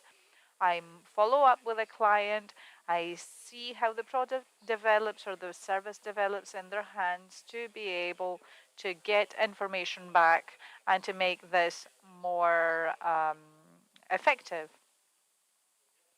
And a last comment, the pictures that you saw, which have to do with innovation, are all from activities of bodies of creative hubs that collaborated with us, universities, companies who collaborated with us during the project. So the last comment, because the European Union and the projects and the calls that are issued usually, and that's good, they usually encourage innovation and they promote innovation as with a higher score. What we need to start asking for is to have these texts, these calls, more innovative themselves. So they shouldn't just ask for innovation, because what we see in the people from this sector, and I don't think it has to do only with the creative sector, is that they really do not want to start delving into a European project or to even read a call, because they feel that the regulations do not apply to them or they're too strict to follow. So in the next text, the next regulatory text of the European Union and other authorities, we need to have innovation to be able to attract more easily young people and those who at the moment feel left out of all this. And this is a loss for us. And it's a loss for them as well, because they can receive funding and be boosted and get more tools to develop their job. Mr. Papachristopoulos, I think I'm on time, hopefully. Thank you very much. And again, thank you for the collaboration with all authorities on the impact for the Impact Hub. Thank you very much, Mr. Tiliras. He linked innovation with the creative sector. But what I want to say is that all these things were designed, but without tools, how would we do this? So there we have the collaboration of the Institute, the Ofidus, and Professor Garoufalakis and his associates, Mr. Michalopoulos and Koskeres. And it's very important what they did regarding the quality, and also they were very, very strict with the implementation of the project. They delivered everything on time, whatever they had undertaken. So we had a great tool in our hands to be able to implement the project. And thank you. So, Sotiris Michalopoulos, could you please present the actions that the Computer Technology Institute developed? Good afternoon. I work at the Computer Technology Institute in Presiofantis. We are partners, and I would like to thank the region of Western Greece because we collaborated from the time of the proposal already. I would also like to thank all our partners, the chambers, the Pantheon University, the partners from Zakynthos Yanina in Italy. We developed the electronic tools of the project because, as you know, every project, no matter what it concerns, culture, civil protection, no matter what, everything has a large section that covers IT.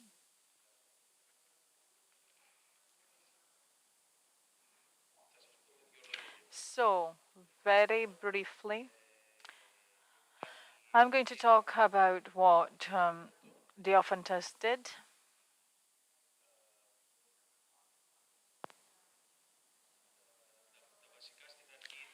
The basic thing is, in the beginning, was that we prepared the technical specifications for the 4 hubs of Western Greece, as well as the operational specifications for the implementation of the ICTE tools for the implementation of the actions of the project. So the following are the ICT tools: the e-learning platform for training seminars and online seminars and offline seminars and other things that we needed. It was a teleconference platform, which was an electronic collaboration tool, and this helped a lot in our meetings. It was a networking hub for networking between creative hubs, businesses, and SMEs, and everyone could contact us through there, the various bodies, individuals, artists. Then we had the Creative Business Portal for the promotion of products and services in the field of the creative industries. This joins mainly companies that can showcase their work. They can collaborate with other similar people in the sector. We have the social web tools that support the system, and there's a mechanism for the collection and processing tool for these creative business data. And if you have this data, and you can draw very useful conclusions and get statistics which help those who process them to go even further ahead. A couple of things about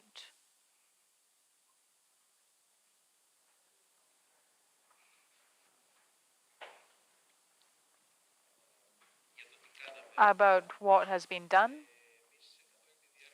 Throughout the project, we collaborated continuously with the chambers, mainly with the chambers and with the region, for all issues that arose in the development of the tools, because they had needs that we as engineers did not know about. So we got the information from the chambers and translated it into e-tools that we wanted to have to make better so that they could help.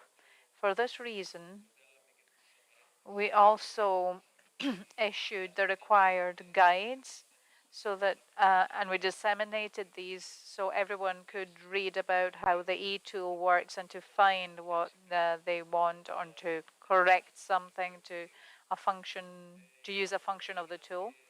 For this reason, we had two presentations at the region of Western Greece for talking about the region of Western Greece over 6 months or even more, I think.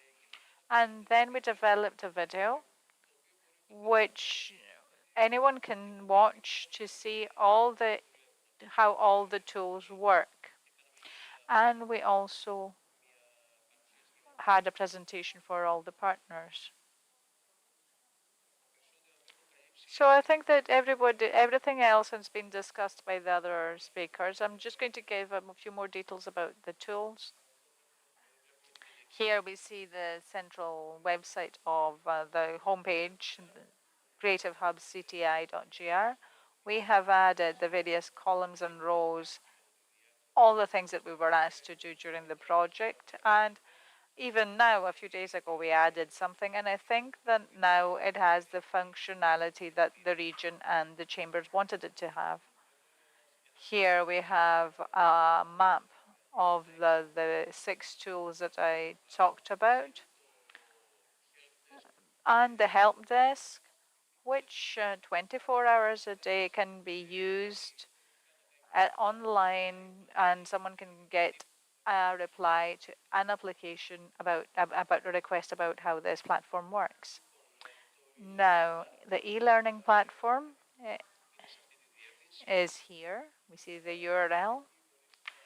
There, we can organize seminars, have the required support for the training educational needs.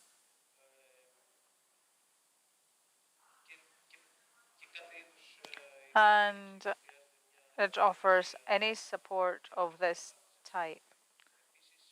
Here we have some of the functionalities of the platform, the e-learning platform. I'm skipping through these. The second is the teleconference and collaboration tool in a separate URL. There you can organize a meeting, choose who can attend the meeting, who will leave, and you can contact everyone else. You can exchange files, upload files, share your screen with others. And this proved a very useful tool because we used it in many, many meetings. Imagine it's something like those huge, very important companies like Zoom and stuff, but it's customized for the project. The third is the networking hub, and the URL is here. So this is between the registered users and non-registered users, actually. You can have the hubs. You can get SMEs, you can get creative businesses and academia and researchers, and everyone can work on this together.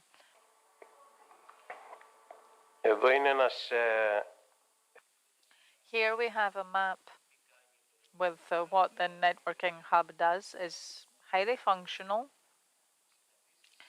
Meetings, tasks, calendar, gallery, files, and resource booking. So you can book meetings, and this is important. The next one is the portal, which is a business portal, and companies register there. It can have every company here can see it here. There, every company you can see has its own space, and it presents the company with providing information, any information it needs, with pictures, any information it wants, and it gives users the right to rate the company. It has 5 stars, and of course, it's not open to all to anyone. It has it's only open to registered users, so it's kind of reliable. And this slide here shows the previous one, shows per category of user, the visitors, members, and business members, what they can do. Here we see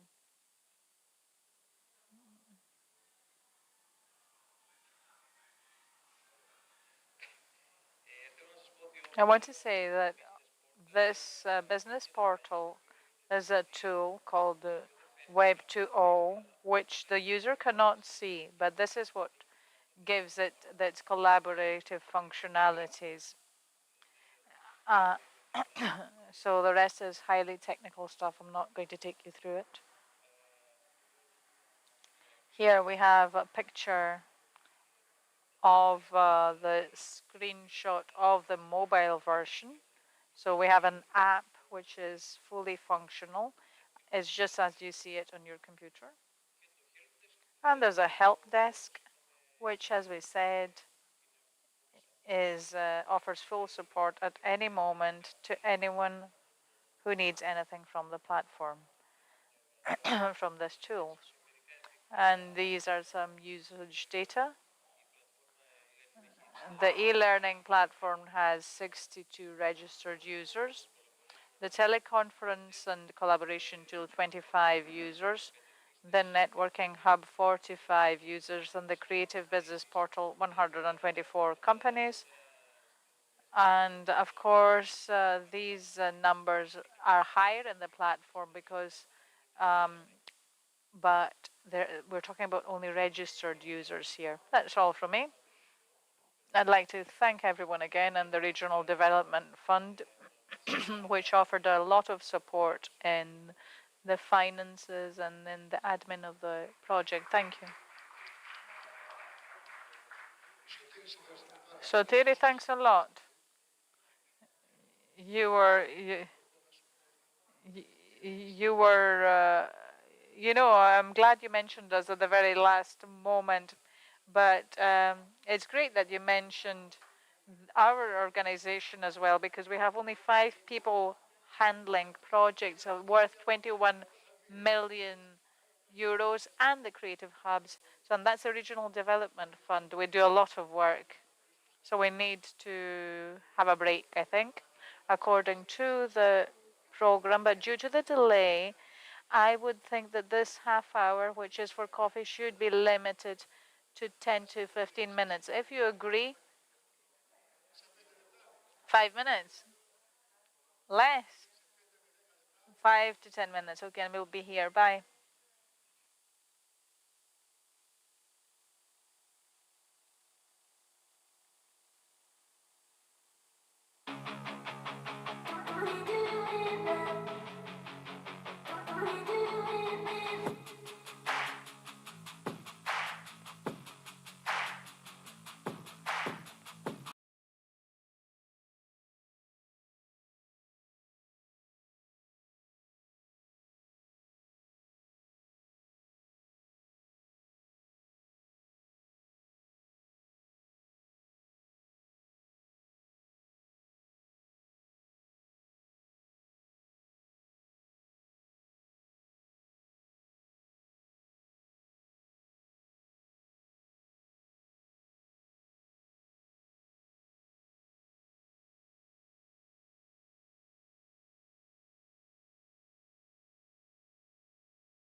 still, but I think we should start now. So we talked about what we've done so far as partners for the implementation of this project. Its viability and assessment, though, are two important problems. Regarding its viability and assessment, uh, this was this is going to be presented by the professor of Pantheon University, Vasilis Avdikos. Welcome. Thank you very much for the entire collaboration over all this time, because through this project I got some new friends in this area and in the region of Western Greece. I'm Vasilis Avdikos from Pantheon University. I got involved in the project because I work on hubs and on collaborative workspaces over the past 6 to 7 years through various research projects. And I think that one of the things that we brought into this project is a knowledge experience through other projects, and we tried to see how all this knowledge and theory works when we put it into practice. So I'm from the Regional Development Institute of the Pantheon University, and it's the oldest research university institute in Greece. And over many years, it's helped a lot of regions and municipalities through studies mainly. So we're not exactly partners in the project. We have a subcontract from the region. And our job was, first of all, to provide knowledge and know-how on what's happening with hubs over the past few years and collaborative workspaces. These have developed over the past 10 to 15 years, mainly in large cities, in urban centers. And in the past 4 or 5 years, we see a great boom in these kinds of spaces in smaller towns and rural areas across the globe, especially in Europe. One of the projects that we're running at the moment, and it's a Horizon Marie Curie Coral, which has 15 candidate PhDs, and all of them together in different spaces conduct research on the impact of hubs on the local ecosystems and local economy, on what it means, what they provide in processes, not only economic but social as well in small towns. And tomorrow you're going to listen some speeches about the PhD candidates of COLAR, and Lorenzo Marmo is going to present a mapping of maps of hubs in Europe to see how many of these are in these regional, rural cities, places. So the Regional Development Institute conducted the preparatory study, and we saw what a hub should contain, what connections should be made with the local ecosystems and how these should be made. And also, as was said before, we did the evaluation report so on the project, and we're finishing the last one now. And we also conducted the viability plan through a collaborative process for the 4 hubs here and the rest of the hubs in Zakynthos and Epirus. We created a viability plan, and today I would like to include these 2 documents. I would like to include them in a broader discussion that concerns how we can include hubs in development programs and processes, or how hubs can be aided by the local ecosystems can be aided when hubs are financed through specific processes and programs. As regards the evaluation, we should say that most of the deliverables of the project have already been submitted. A few that have not been submitted, this mostly concerns some delays that existed in the entire process that mainly have to do with the creation of heavy infrastructure like the renovations that took place in Greece and Italy. These are time consuming. Perhaps we should have started these earlier, but these are very bureaucracy heavy, and some hubs, like the ones in Patras, are being completed within the month, I think. So all the deliverables have already been delivered, apart from some delays. But what I want to I was told that I would do the presentation in English, so I've changed everything now. Oh no, it's okay. It's okay. I think that with all these Greeks here, it's best to speak in Greek. If it's easier for you to speak in English, okay. All right, all right. Okay, perhaps one of the most successful parts of the project has to do with the seminars, with the 70 seminars we talked about before. And yes, they were in high demand. And I think that what we did and how to create these seminars, educational material and everything, had a great impact for all participants, for all those who took part. And I think that it was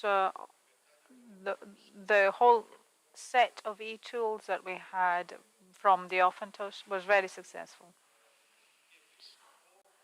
And I should also say that over the last 3 years, through these seminars, through various workshops and seminars held, in essence, the hubs managed locally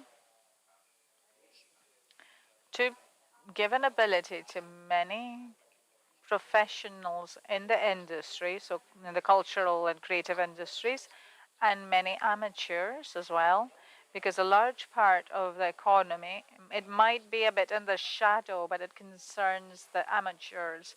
So it gave all these people the ability to get to know each other, to join forces and do things that we're going to take a look at. We use a questionnaire to assess the impacts of these seminars on the participants in a population of about 700 people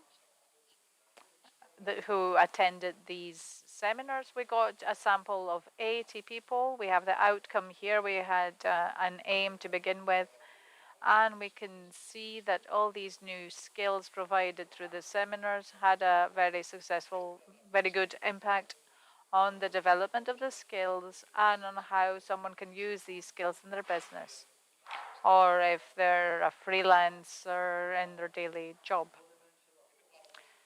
So this is a great science that we see here. So we could also say, if we look at the viability plan, that in the areas where we had the hubs, so in Patras, Agrinio, Mesologi, Pyrgos, Zakynthos, and the Ionian Island, and in Ioannina. Of course, we don't have a physical hub, but we have a virtual hub, and Ioannina perhaps needs a new project for a new physical hub for people there. So we should see that local communities have enough impetus to support a hub. But of course, we had some problems as well. One of the problems that we saw through focus groups we conducted is what we said before, and I think Mrs. Katsada said this, that the creative workers themselves, shall we say, do not know each other. And because they don't know each other, they cannot form groups, so they don't have an identity, a local identity, which is very important when you want to get a number of people together to start a process such as the creation of a creative hub.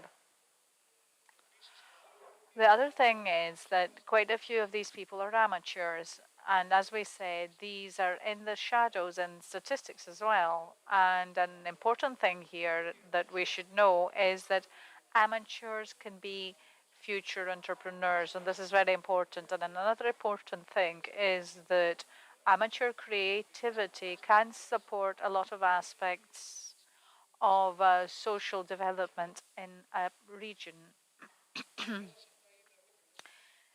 through the focus groups and some interviews we held and speaking with the hub managers, we saw that many times there is no collaboration culture between all those who come into contact with each other through a creative hub. And I think that this is something that's not only a problem in Greece, but in other countries. In Italy, the literature notes this, especially in smaller areas and smaller cities.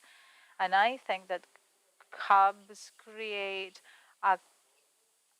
contradictory forces on this because they bring people in contact, they try through specific projects and through a curatory practice to bring in everyone together to work in a team. What we saw, if we look into the future, we see that the seminars were very useful. And talking with people, we understood that this should continue into the future. Something that, because I grew up in a small city as well, one thing that you don't have in a small city is that you don't take part because you're not in a large city. So you don't take part in what we call information flows. And this is very important because you're afar from the information flow, but hubs with specific practices can bring you closer to information on the subject you're working on.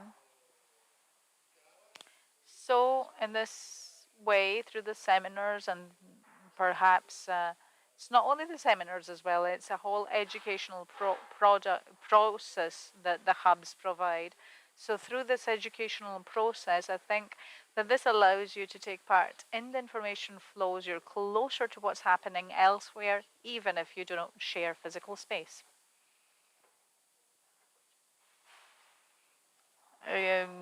Professor, I think that the museum has to close at 8:30, so I don't want to to be to be unfair to Mr. Panopoulos. So, okay, I'll be brief. So, if we look at what legal form all these things should have, we propose three alternatives. The first is for all the hubs, each one separately should be undertaken in the context of the collaborative economy by a social cooperative, which could be a bottoms up approach from the creative workers. So you're not only bringing creative workers together, but they're putting them in the core of the hub. Such examples exist in many places in Europe. The second is for the region to establish an SA via regional development SA, and this has already been done in places in Greece. And the third is the establishment of a non-profit organization with various shareholders, and main shareholder would be the region so that it can control it. Or maybe you can think of another solution, more market-based, but these are the three alternatives that we've proposed. So this ensures the sustainability. Yes, it ensures a structure which in the future could create multiplier effects for the area. We believe that hubs should be at the somewhere between the state when we're looking at development planning, should be between the state and the local development cultural communities. And we see that this model works in other countries in the European Union. In Germany, for example, there are specific agencies that undertake, they're between these two things, and they undertake the design and planning of the venture, and they create a cultural strategy for the area.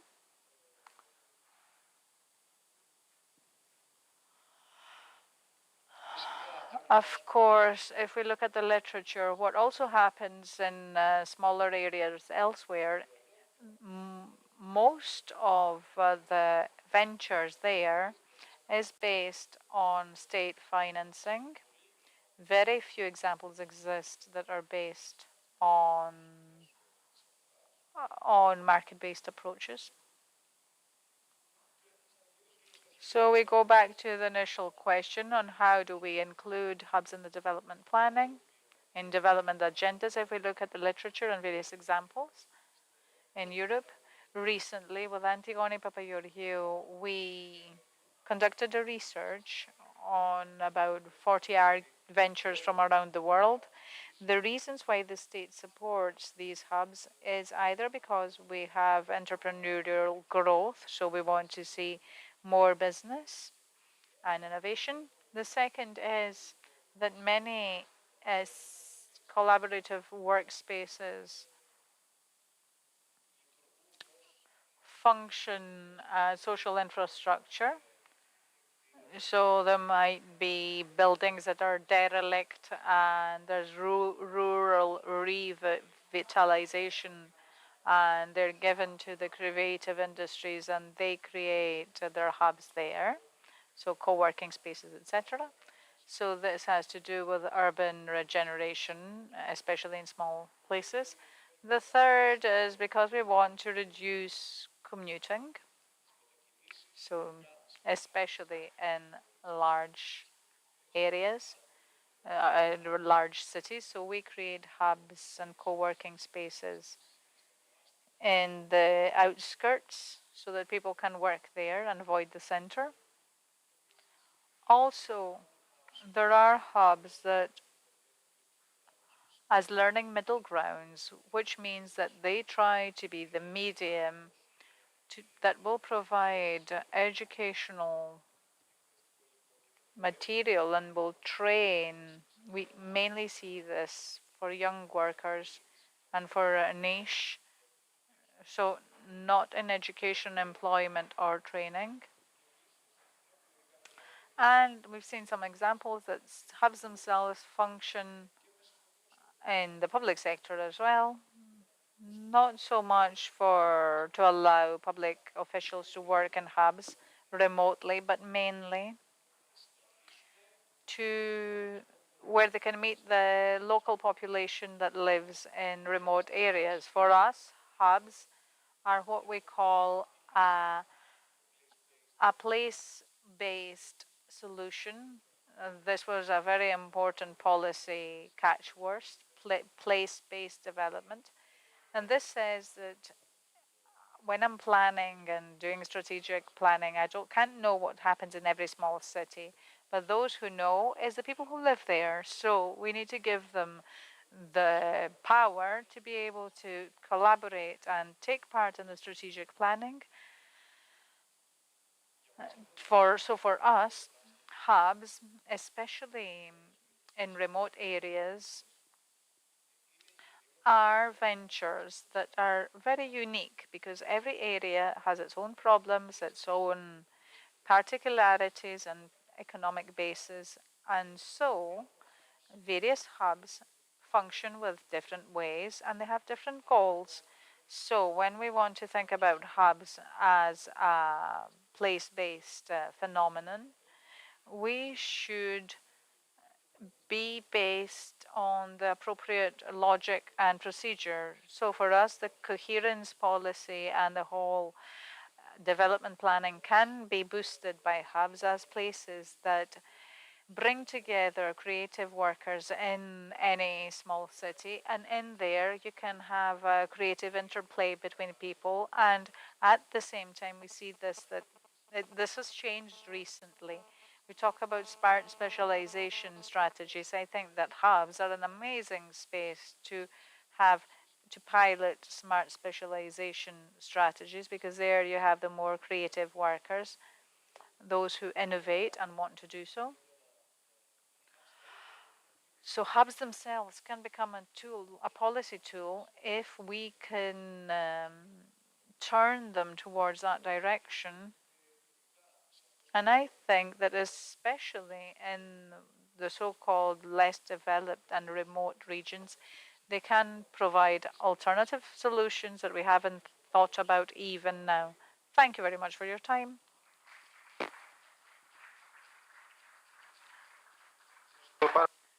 Thank you very much, Mr. Avdikos. You showed us your principles and for the sustainability of hubs. We hope that some of these ideas can be implement it in order for us to be able to support the creative industries in our area. But unfortunately, technology uh, was planned to help us, but we had some problems. So, Mr. Panopoulos, um, we take time from the museum, so please be short. I will be very short. I had a plan of a 2-hour speech, but now we can be here till the morning switch. I heard the results from the project that you had till now, and I would like to congratulate you because most of the projects, the first thing I see are delays. We mainly face difficulties and things that we cannot predict them. So what I saw here is that we had effectiveness as far as the implementation of the work is concerned, of the project is concerned. So the thing that I would like to discuss with you what had to do with how can we see the future of creative industries and mainly of creative and cultural industries. I would enlighten it in from an area because my sector is from marketing, so I will enlighten it with marketing, and I will connect it on how this can be better implemented. So I will begin my presentation by saying a few things that less or more you know them and you show it during this project or you have read them on the literature. So first of all, what do we mean by saying creativity, and how the result of creativity can add value to our society and to the market. This is one of the most important things that concerns us when we are talking about cultural and creative industries. So have creative products and services that we can put them in the center of cultural activities. This doesn't mean that every creative activity is that every cultural activity is creative, but we need to find a way to join them. And every product and service that are created through even through creative hubs, we need to understand that have an economic value and they have targets as far as the target they concern. So we can take advantage of it. We can create income. That it is very important, and it is very important to communicate it. It is very important to understand the value of this creative and cultural industries, and it is something. It is a very dynamic sector, as I see things and their development. They are at the center of the worldwide commerce. And these are things that at the future years, I am certain that even if we talk about Greece, this is one thing that can help at the economic development if it is used properly. And we will see how we can do it. I have a scheme and a model of the creative industries. You have we can see what the creative industries include according to United Nations. You can see that we have visual arts, publishing and printed media, design, all of them are creative, and we can use them in order to transmit messages mainly concerning the cultural product or service. And this is why you see that have heritage, arts, media, all these factors that horizontally are part of the creative part. So the main thing is to create the creative scheme through the cultural scheme in order to be creative and have a result that will be at the heart and the mind of the receiver of our message.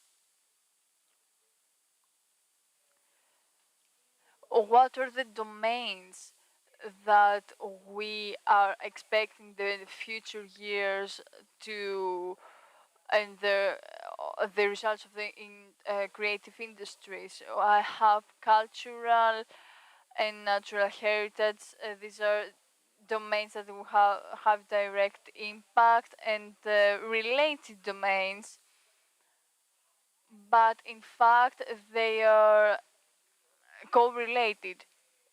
Someone could see them as a direct impact domain too. And you see that at the end we have a lot of discussion of the economic development through tourism. There are sectors like tourism, hospitality that are parts of Italian and Greek economy, because creative industries and creative and cultural industries can have a vital and radical role. When we refer to marketing, we refer to the tourist. We are talking about storytelling in tourism. How can we convince with our experiences the services that we offer? And this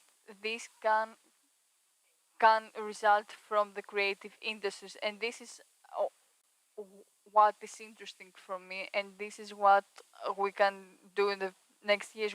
How we can be creative and how we can transmit our cultural tools to others through the services that we're receiving. I love talking with examples. I will tell you an example from another area of Greece, from my region, Thessaloniki. It was really interesting on implementing uh, creativeness, and how they can have a communication model. There is a company that offers tour guides in the city. It This company thought out of the box, and by showing the history of the city, etc., and started a tour in the city of Thessaloniki that had to do with the murderers in the city, murderers of people, of persons, and the facts that were part of the city's history. I can inform you that it's really successful, because it's something that no one expects, and it's something that's surprising. It's something exciting, creative, and it's something that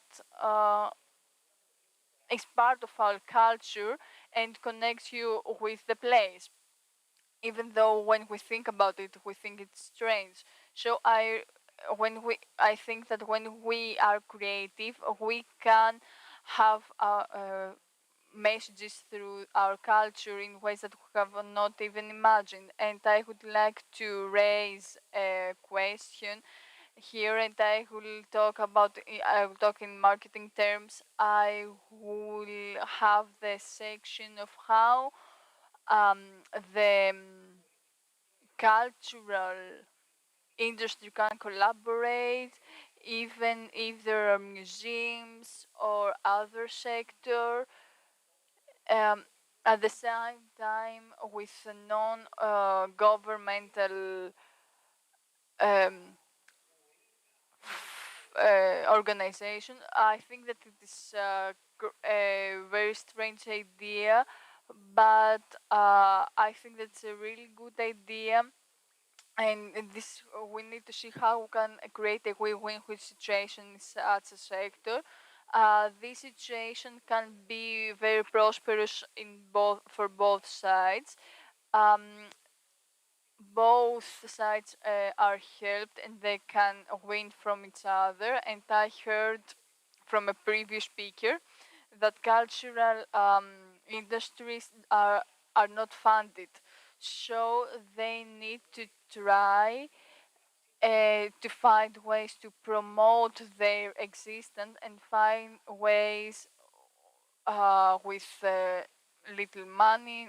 There are no a lot of state granting, so they need to have a smart move in order to give their message. And on the other hand, we have non-governmental organizations that try to find smart ways in order to attract us, and they want to uh, earn from it. And I will show you an example because, as I said, I like examples.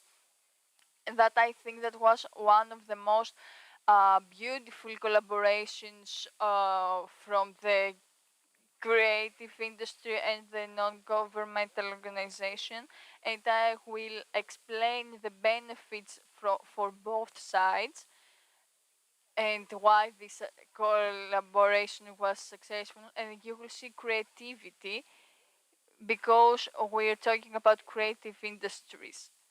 So I would like to see the video, please. I would like to see you. It is, or you can find them, but see this for a minute. Σας ευχαριστούμε που επιλέγετε την Aegean και σας ευχόμαστε καλή πτήση.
This was a collaboration between the National Opera Scene and Aegean Airlines.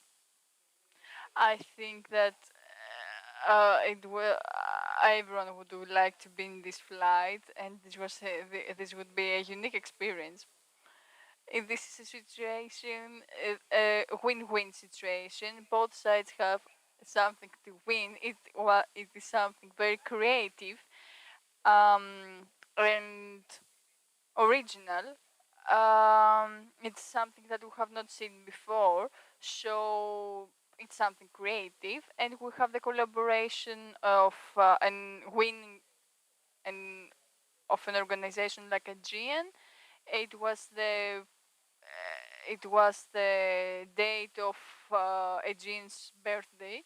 It was another organization like the Opera Scene that wanted to promote its image and the fact that there are stereotypes for this opera scene, and you have to go to the uh, to a specific place to see opera. But in this collaboration, both sides won, and if someone detects that, you see that both. You see that the passengers in the video took some videos of the performance, so you can understand what will happen when the flight arrives. Um, it's something that um, when you arrive at the airport, you grab your phone and you stop talking, so you're always on the phone talking. You can imagine that all these passengers and their experience and how they enhanced the communication tool. I haven't spoke about expenses, so we can through creativity and creative industries, we can have messages that are very powerful and that can be transmitted easily, and we can have a win-win situation as far as communication is concerned, because in this example both organizations win. And something that the video doesn't show at the end, the news at night, at the news, um, at at some news, we saw the video, so the communication was huge. So the secret for creative industries is to be as creative as possible and not to be afraid of collaborations, because creativity needs to be everywhere. So creative industries can offer a lot of things. When they collaborate, they can offer a lot of things. As in this example, National Opera Sings is this is one of my favorite examples. It is one of the most active cultural organizations in the communication part, and I think that this is one of the most important sector. So I think that the message is to think out of the box, to collaborate, to be creative, and the result will be something like that you show or you experience in this experience. So, moving on ahead, starting to end towards the conclusion, don't worry too much. There are some problems, and these have to do mainly with measurement, which we have to take into account. Many times the results are difficult to measure when we're talking especially about cultural industries. All the creative products do not always have creative content. Sometimes it's difficult to tell if it's a standardized service, what we get, a standardized experience, or if it's something creative as regards the cultural good, the cultural product. It's not always easy to tell. The borders are fuzzy. What is the future? Where are we heading? Already with the video we saw, yes, social media. This was YouTube basically. It's posted on YouTube and is on. It's promoted by Aegean. So we heard about technology, and obviously that's one of the 10 steps that has to be taken in this sector. We need technology. We see more and more cultural organizations using technologies, VR and AR systems that disseminate an experience like feeling that you're immersed, and that's the next step for cultural organizations. So VR, of course, it's what's ahead, and NRF and blockchain and NFTs. I actually wonder how come I haven't seen a museum in Greece, like the Museum of the Acropolis or any other museum, dares to take the first step. So instead of having the souvenir shop in the museum, but it can offer a digital tour, and instead of getting an object from there, you can get an NFT that could be for limited copies for the friends of the museum with a very low cost, but it's very important because it gives me the sense that I have something rare that is mine and in digital format, and I can carry it with me. Because why should we feel that the visitor has to come into the museum shop and not to go and give them things? And through NFTs, we can give them these things. What else do we have? You talked about hubs. We're talking about collaboration and crowdsourcing also. And this is important, sustainability. We need these efforts to be sustainable. This is one of the key features that we should focus on. We can't have more efforts that are lost. This is a luxury we can't afford anymore. We need to care to give them such characteristics that they are sustainable.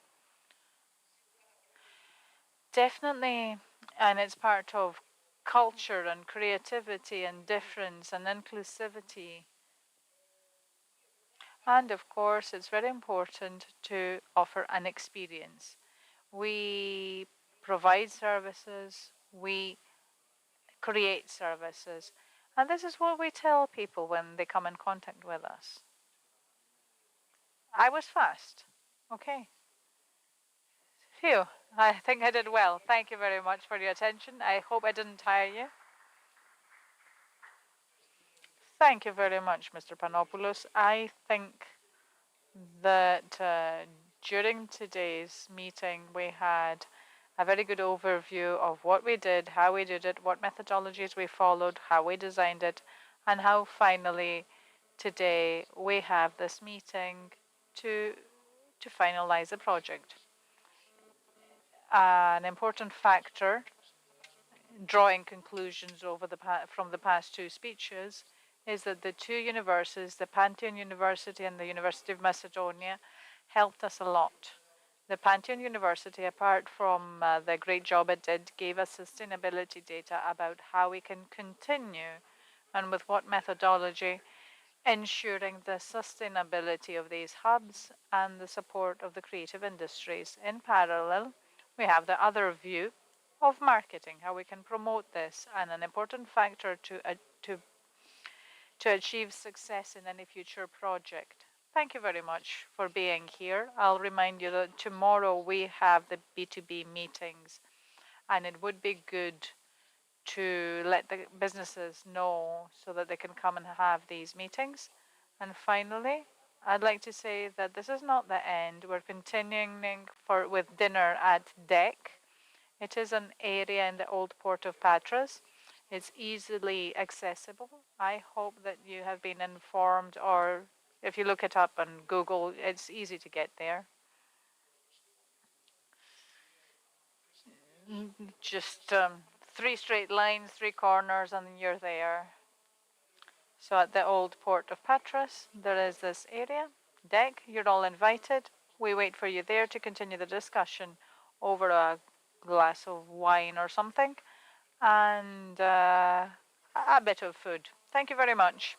We await for you here to continue with this great discussion that we started. Thank you. Good evening.